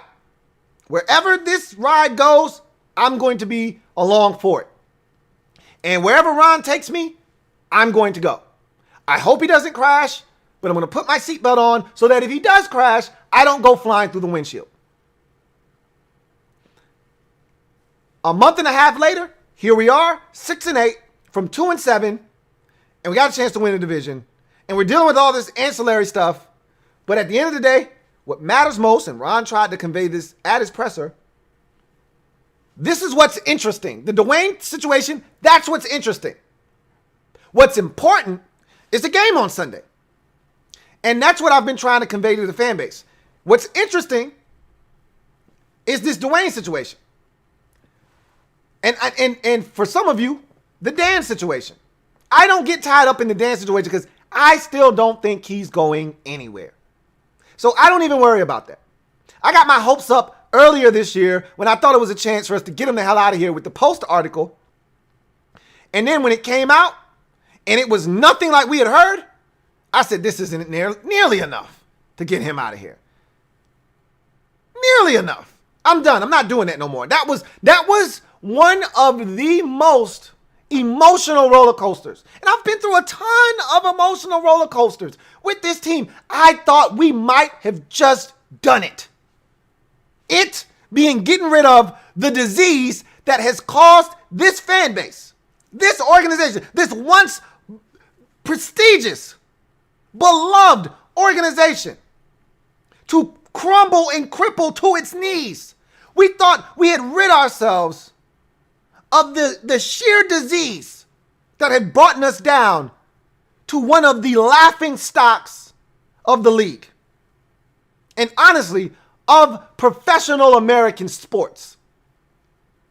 And to find out, nope, not only is he not going anywhere, he's alive and well and kicking in terms of the NFL ownership. I said, I'm not doing that anymore. If it comes time for him to go, that's when, and I know it's coming, that's when we'll go down that road. But that's why I don't even talk about the Snyder stuff, because he's not going anywhere. It's a waste of breath. I choose to focus on the things that we all care about. That's the games, this organization outside of the ownership, and what direction we're heading in. And I think Ron's taking us where we want to go. And if 2020 and Ron's first season is any indication of what's to come, like Allstate, I feel like we're in really good hands. And that, to me, is something that I can get behind. So, I thank you, BFG, man. Honestly, you were one of the ones early on in this process that motivated me. So, I thank you, and look forward to chopping it up with you down the road, man. Hopefully, we'll get some content out of you. Got to bring you out of retirement. Once again, thank you for the super chat, BFG. Got another super chat here from DCJ. Thank you for the super chat, DCJ, who writes, I'm late, so I'm probably speaking on something already said, but if 7 plays, my opinion, his NFL career is on the line, but hopefully 11 is ready. I'm with you. I think 7's career, and you're right, we did talk about this already, but I did say that his career is definitely in jeopardy. Like, this is a big game for him for a multitude of reasons, but none bigger than the fact that you caused this shitstorm to be bestowed upon your team in their most critical time of the season. All eyes will be on you if you play, and you damn well better play well. Because if you don't, you may get another chance. When you're a first-round pick, you usually, no matter what you do, you normally get a second chance. No matter how bad it was at your last stop. Somebody looks at you and says, hey, low risk, high reward proposition. Don't have to give up much to get him, whether he's released and he's just sitting out there and you just got to sign him, or you got to trade something late end of the draft type of compensation. You know, literally a bag of unsalted peanuts, and you just see what you can get out of the guy. Maybe he can resurrect his career. You're hoping for a Jim Plunkett type of scenario. Wasn't good at all early in his career, in San Francisco or in New England. Goes to Oakland, to the Raiders, and he has a rebirth of his career. Turns it all around. You're hoping it's something more along the lines of that and less along the lines of a David Carr or a Robert Griffin III or any of those guys that just stunk as quarterbacks in this league, being a first or second overall pick or somebody in the first round. Or any of the guys you could think of that haven't been good first round picks as quarterbacks. Jamarcus Russell, the list goes on and on and on and on. He's got to play well if he wants to really have a shot. Because even if he gets another opportunity, nobody's pouring the resources into him to give him a chance to be a legitimate starter again if he doesn't play well this week. If he plays well amid all of this adversity, that's going to speak volumes to another team like, hey, this kid may be a little immature, but the talent is definitely there. And there's a mental toughness to this kid that we like. These general managers, they get their rocks off with some of this shit that you be like, man, that's bullshit. And you know it. But they like some of that stuff. Mental toughness, competitiveness. These are qualities and traits that I love. But immaturity will mask a lot of those things. But they'll overlook it. They can convince themselves, hey, I love this kid coming out of Ohio State. The talent is here. Yeah, he needs some tweaks here and there. But I can fix this kid. And I know this kid is going to compete. And he's mentally tough. Look at what he went through with that Washington organization that's the worst in the league. Fresh start, a group that believes in him, we can get something out of him. He plays well in this game, you'll have someone, at least one team that feels that way. He doesn't, and he may have no suitors come the offseason, and Washington may be forced to just straight out release him. And I don't know if they're going to do it or not, but I think if they are going to do it, it'd be this offseason. It won't be any time during the season. And I, like you, hope 11 is ready.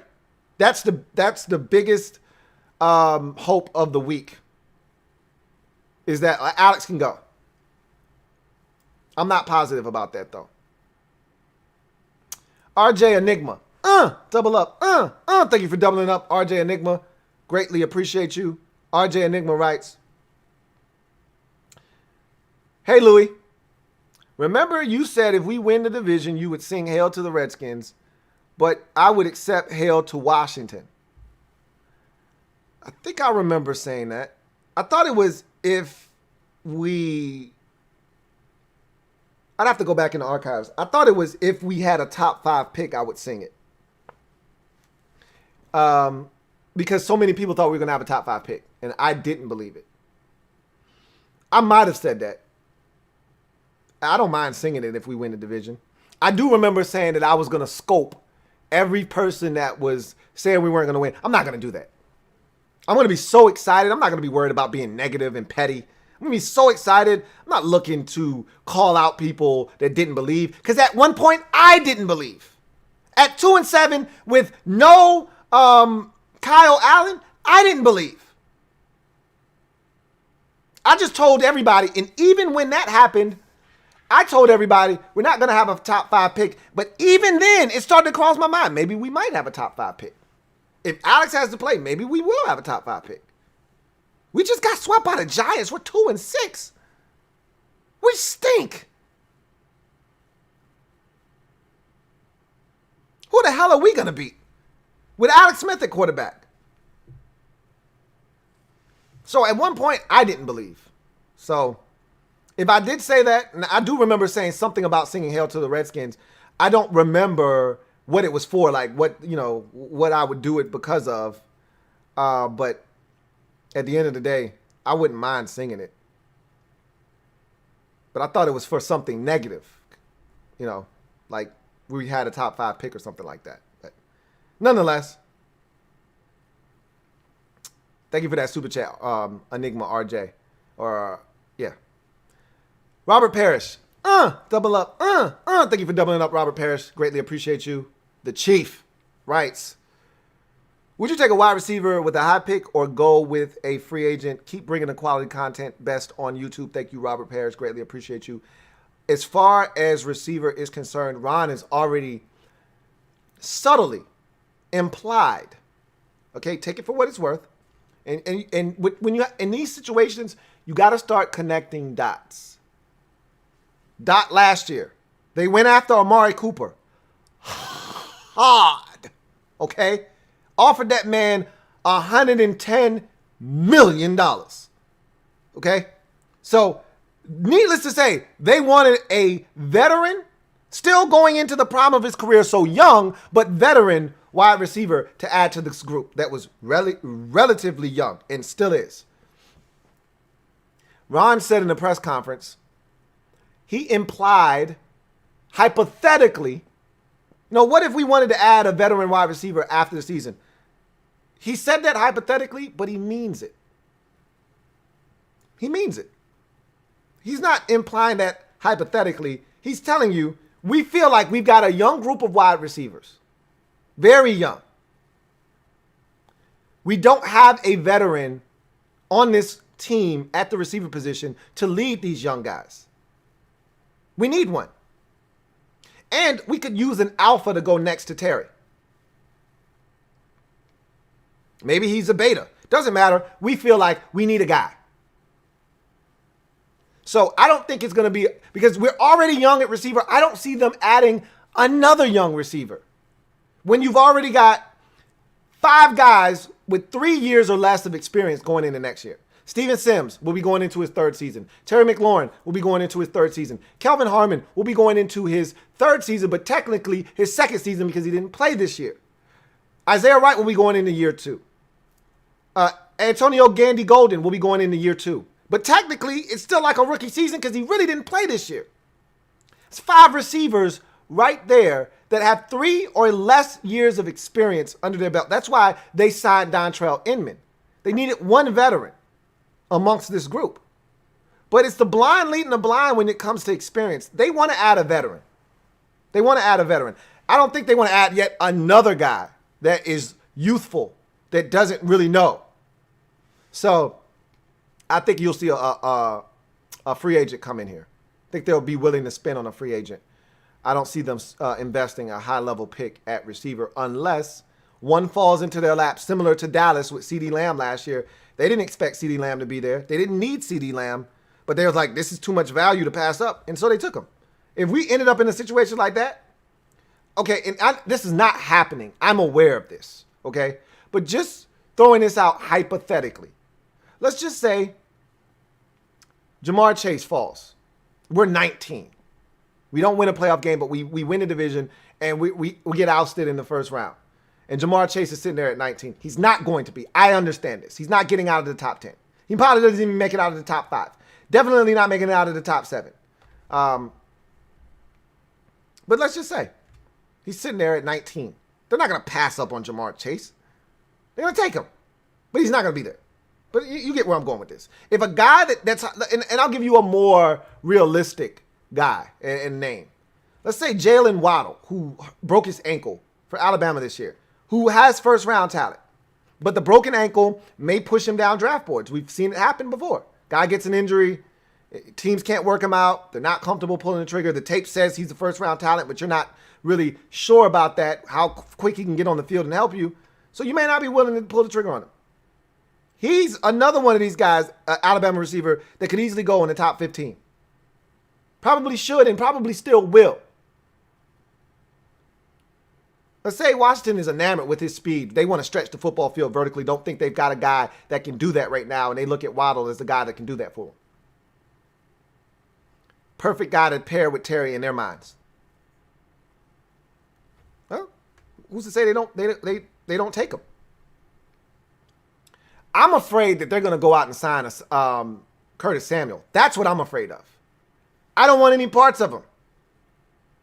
I'm scared shitless that they're going to think that that's a good idea because of his familiarity with Scott Turner's system, because Ron was there when they drafted him. They like him. He fits what they want to do. I'm scared shitless that they're going to go out and get him. He's not a number 2 receiver in this league. At best, he's a number 3. We need a legit number 2 option. If you're going to spend money, he better damn well come in here and have either number 1 experience or a hell of a bona fide number 2.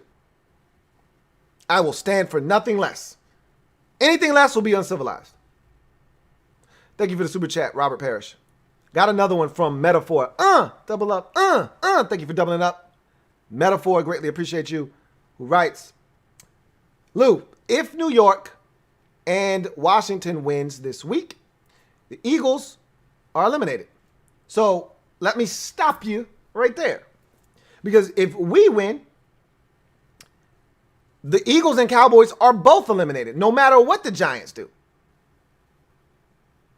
We don't need the Giants to win to eliminate the Eagles.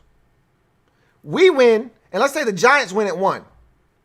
We win at 4:05. Both the Giants or Eagles and the Cowboys are eliminated. So at the end of the day, that's why I said we control everything. So we just got to win. But you said, does their rivalry with the Giants make them just fold against us? Or do they try to knock us out? No. They would want nothing more than to eliminate us from playoff contention. This isn't we're going to lay down, we hate the Giants more than we hate you. No. You're a family member. And I've always said misery loves company. So they would love nothing more. There would be no more greater satisfaction than Philadelphia in week 17 saying, hey, we can't win the division, but guess what? Neither can you. You coming with us. We going home. Your ass going to be on the couch right next to us. Come on, sit down. Grab a seat. Cold ones are in the fridge. Come sit down right here next to us. Watch these playoff games. Stop playing. They love nothing more than do that. They don't give a damn about letting us win to stop the Giants from getting. They don't care nothing about that. They want to be able to say, we stopped you from going to the playoffs. We did that. So no, it's not a situation where they're going to try to lay down because they hate the Giants more than they hate us. Nope. They want to beat us. Chris Kersling. Double up. Thank you for doubling up, Chris Kersling. Greatly appreciate you. Chris writes, I pray we win this week and don't have to have it hinge on the Eagles game in week 17. Thanks for everything this season, boss. Merry Christmas to the fam. Likewise. Cheers. Really appreciate you. I told you, the biggest fear for me is that we blow a golden opportunity here against a 4-10 team.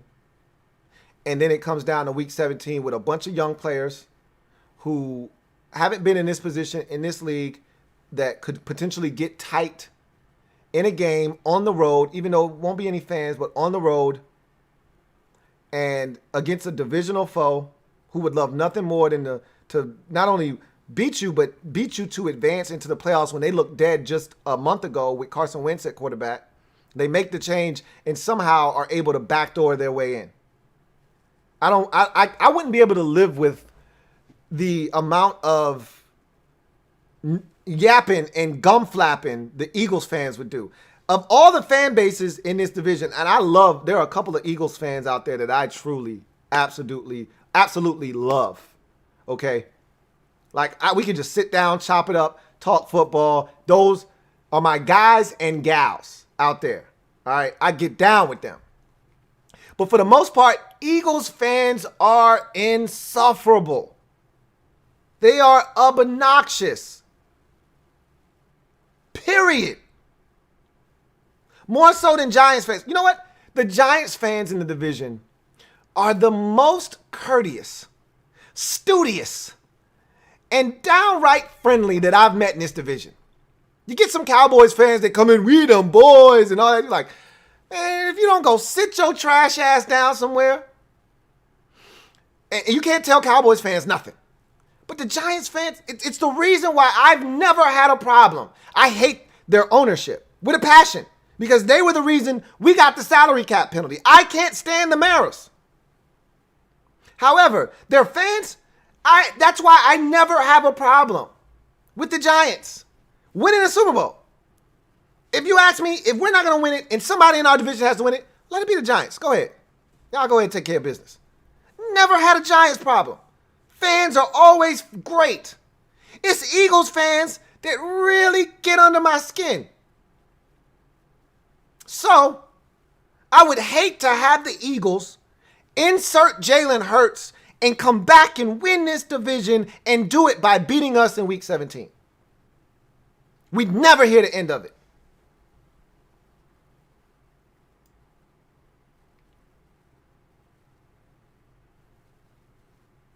Never. All right. I think that's the last super chat. It is. So I'll quickly get into in other news real fast. Not much here. We heard from Scott Turner, Ron Rivera, and Alex Smith, and I'll quickly go over that, and we'll get out of here. So Ron Rivera, we talked about his presser already. Really not much to take from it other than the message to the team was simply, look, what the Dwayne situation is interesting. What's important is the game. That's what he's been trying to convey to the team. Dwayne apologized, lost his captain C off his chest, and was fined $40,000. They moved forward. That's essentially what I got from Ron. Didn't really get into injuries because he wasn't really asked about injuries. So, most of this presser was dealing with this Dwayne situation, and then they tried to move on to the Panthers game, but a lot of those questions for me were ineffective questions. Almost like, damn, we had more Dwayne questions. He doesn't want to talk about that, so let's just make up some shit to ask him so that we feel like he's not wasting his time here. Didn't really get much from that. As far as Scott Turner, I love the fact that he shut him down right at the beginning. Like, hey, all right, straight up. All right, let me just address this now. Because the first question, of course, was a Dwayne question. So he's like, hey, look, I'm not the head coach. And he didn't say it like this, but this is pretty much what he was implying. I'm not the head coach. I don't have to answer that shit. And I'm not going to. If you want to talk about Dwayne's performance against Seattle, or you want to talk about the Seattle game in general, or you want to talk about the Panthers game coming up, I'm all for it. But if you want to talk about the Dwayne stuff, I don't have to answer any of that shit. So I'm not going to. And so his press conference immediately went to strategy stuff from last week's game, how Dwayne played, and what happens if he has to play this week. And also how they're divvying up the snaps. Ron did speak about that, and I thought that was interesting, actually, talking about how they divvied up the snaps. So Alex really didn't take any of the first team reps. He was off on the side working. He was doing some drop work, just taking the football from under center, getting into his drop, seeing how that felt, throwing, making reads, and throwing the football. So no real teamwork for Alex. Dwayne took the bulk of the ones, the snaps with the ones, and then you got some snaps for Steven Montez and a few for Taylor Heinicke. So they distributed amongst three quarterbacks, essentially, which is rare for this time of the year. You're not giving three. This isn't camp. You're not giving three different quarterbacks first-team reps. But in the position that we're in, you have to do that to prepare yourself. So I thought that was interesting. I didn't think they would be doing that. I thought they would still be giving Dwayne all the reps. And, it would just, if somebody had to come in, it is what it is. But they're preparing themselves, and I'm not mad at them for that. But Dwayne needs all the reps he can get, to be honest with you. That said, Scott Turner pretty much talked about missed opportunities versus Seattle, which I kind of laid out in the film. We had no business losing that game. Upon watching the film, and I didn't really get into the defense the way that I wanted to tonight, but I can say that we should have won the game against Seattle. When you go back and watch, it makes it that much harder to stomach. Because after the slow start, we had every opportunity to win that football game. And I'll even tell you, in the first half, there were some things that I forgot about that ultimately loomed large, like watching the defensive film. I don't even know if you guys remember this play. We're down 3-0. Seahawks are at our 39-yard line, 3rd and 7. You're gonna remember this play when I explain it to you. He chucks it deep, one-on-one coverage. His rookie, Swain, on Kendall Fuller on Swain, one-on-one. And he gives his guy a chance. Throws one of those moon balls. It drops out of the sky. It's initially ruled a touchdown. Freddie Swain doesn't get not a single foot in bounds. Kendall Fuller did a fantastic job of railing him against the sidelines and using that sideline as a 12th defender. It's incomplete. That was 3rd and 7. It's 3-0. They got a punt. Unless you're going to bring your kicker on the field for a 56-yard field goal. You got a punt.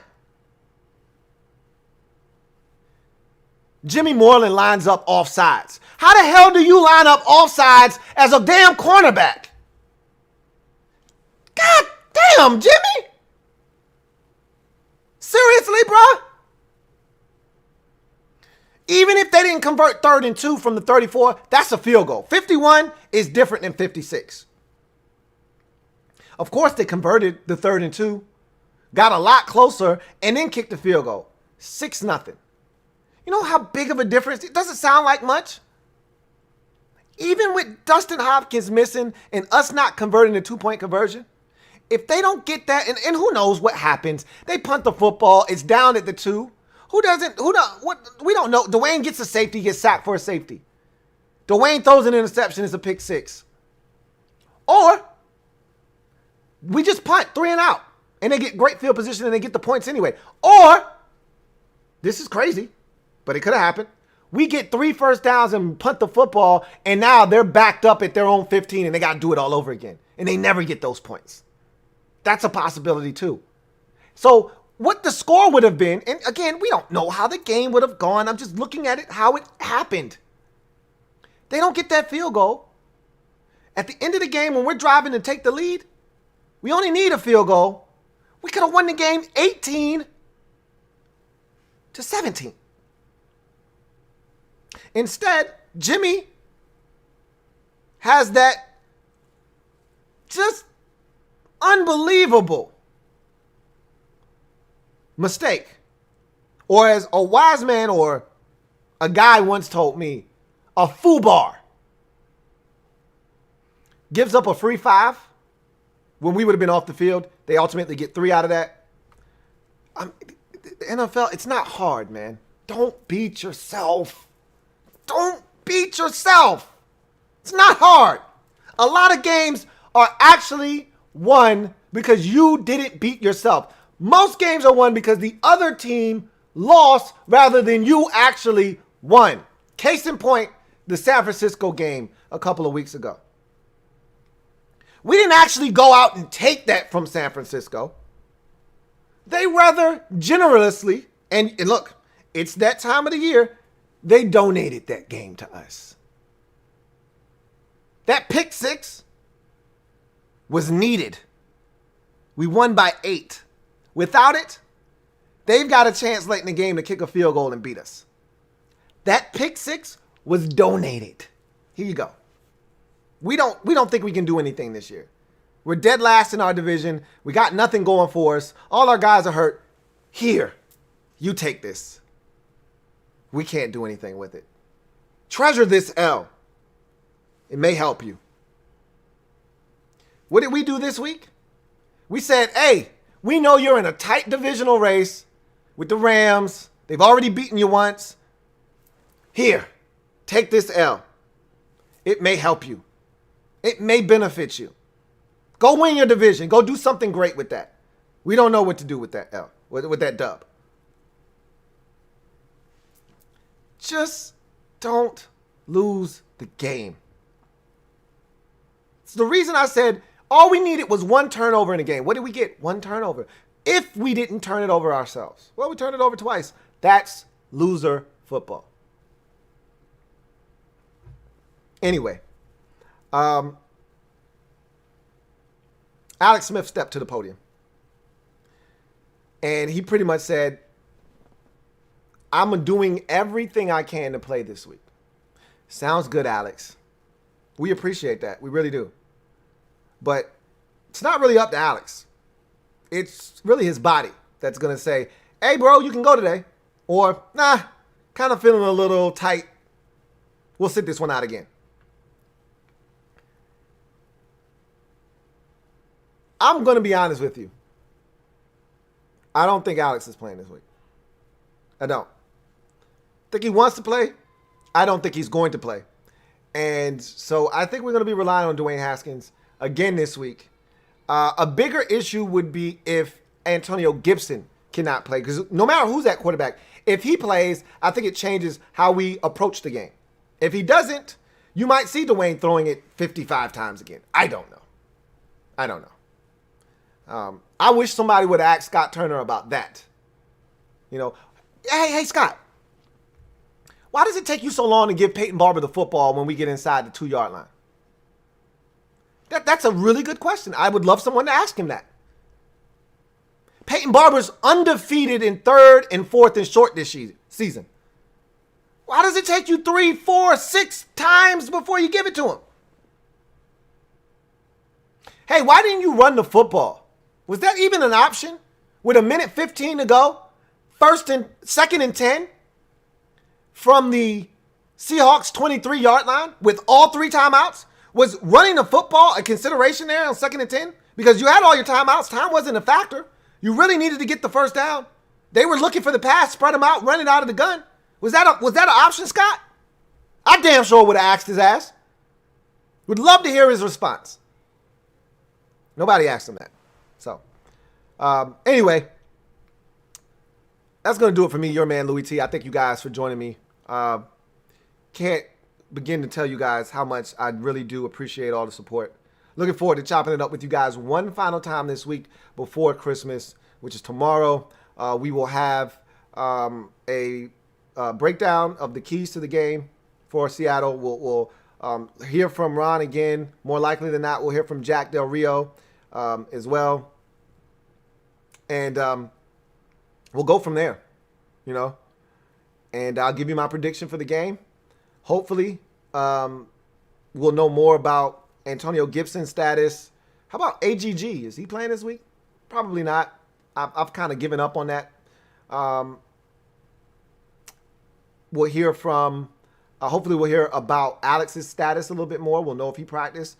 What about Cole Holcomb? What about Terry? Did he go? I'm pretty sure he will. I'm not really worried about Terry, but still would like to know that he practiced anyway. So we'll know a lot more tomorrow. Everything might not be definite. That's why it sucks not doing having a show on Friday, because then you can really start to make some definitive statements after Friday's practice. But we'll have to do it after Thursday. So in any event, I'm your man, Louie T. Hold on, I got another super chat. I want to take that before I get out of here. Let's see. Super chat here from William Edwards. Thank you for the super chat, William. Greatly appreciate you. Who writes, you looking forward to the Eagles game, Lou? I'm honestly not thinking about the Eagles game right now. All I'm fixated on and focused on, I got tunnel vision, is Carolina in Week 16. We don't take care of business there, then the next important game, because it's the only game left on the schedule, becomes the Eagles game, and then I will be looking forward to that. But if we win this week, I'll be looking forward to seeing some of the young fellas play. Absolutely. But I don't want that game to mean anything. Nothing. Anything. So I'm just hoping that that's the case. But anyway, with that being said, I thank you guys for joining me. We'll chop it up once more. And hopefully the next time we reconvene after Thursday, we'll be talking about division champs here in Washington. Looking forward to that. I'm your man, Louie T, signing off. Remember, I'm your man, Louie T, and this has been Washington Football Nightly Live. Till next time, you guys, take care of yourselves. Have a good one. Here comes the diesel. Here comes the diesel. There's the snap, hand to Riggins. Good hold. He's got the first down to the 40. He's gone. The 35, the 30, the 20. He's gone. He's gone.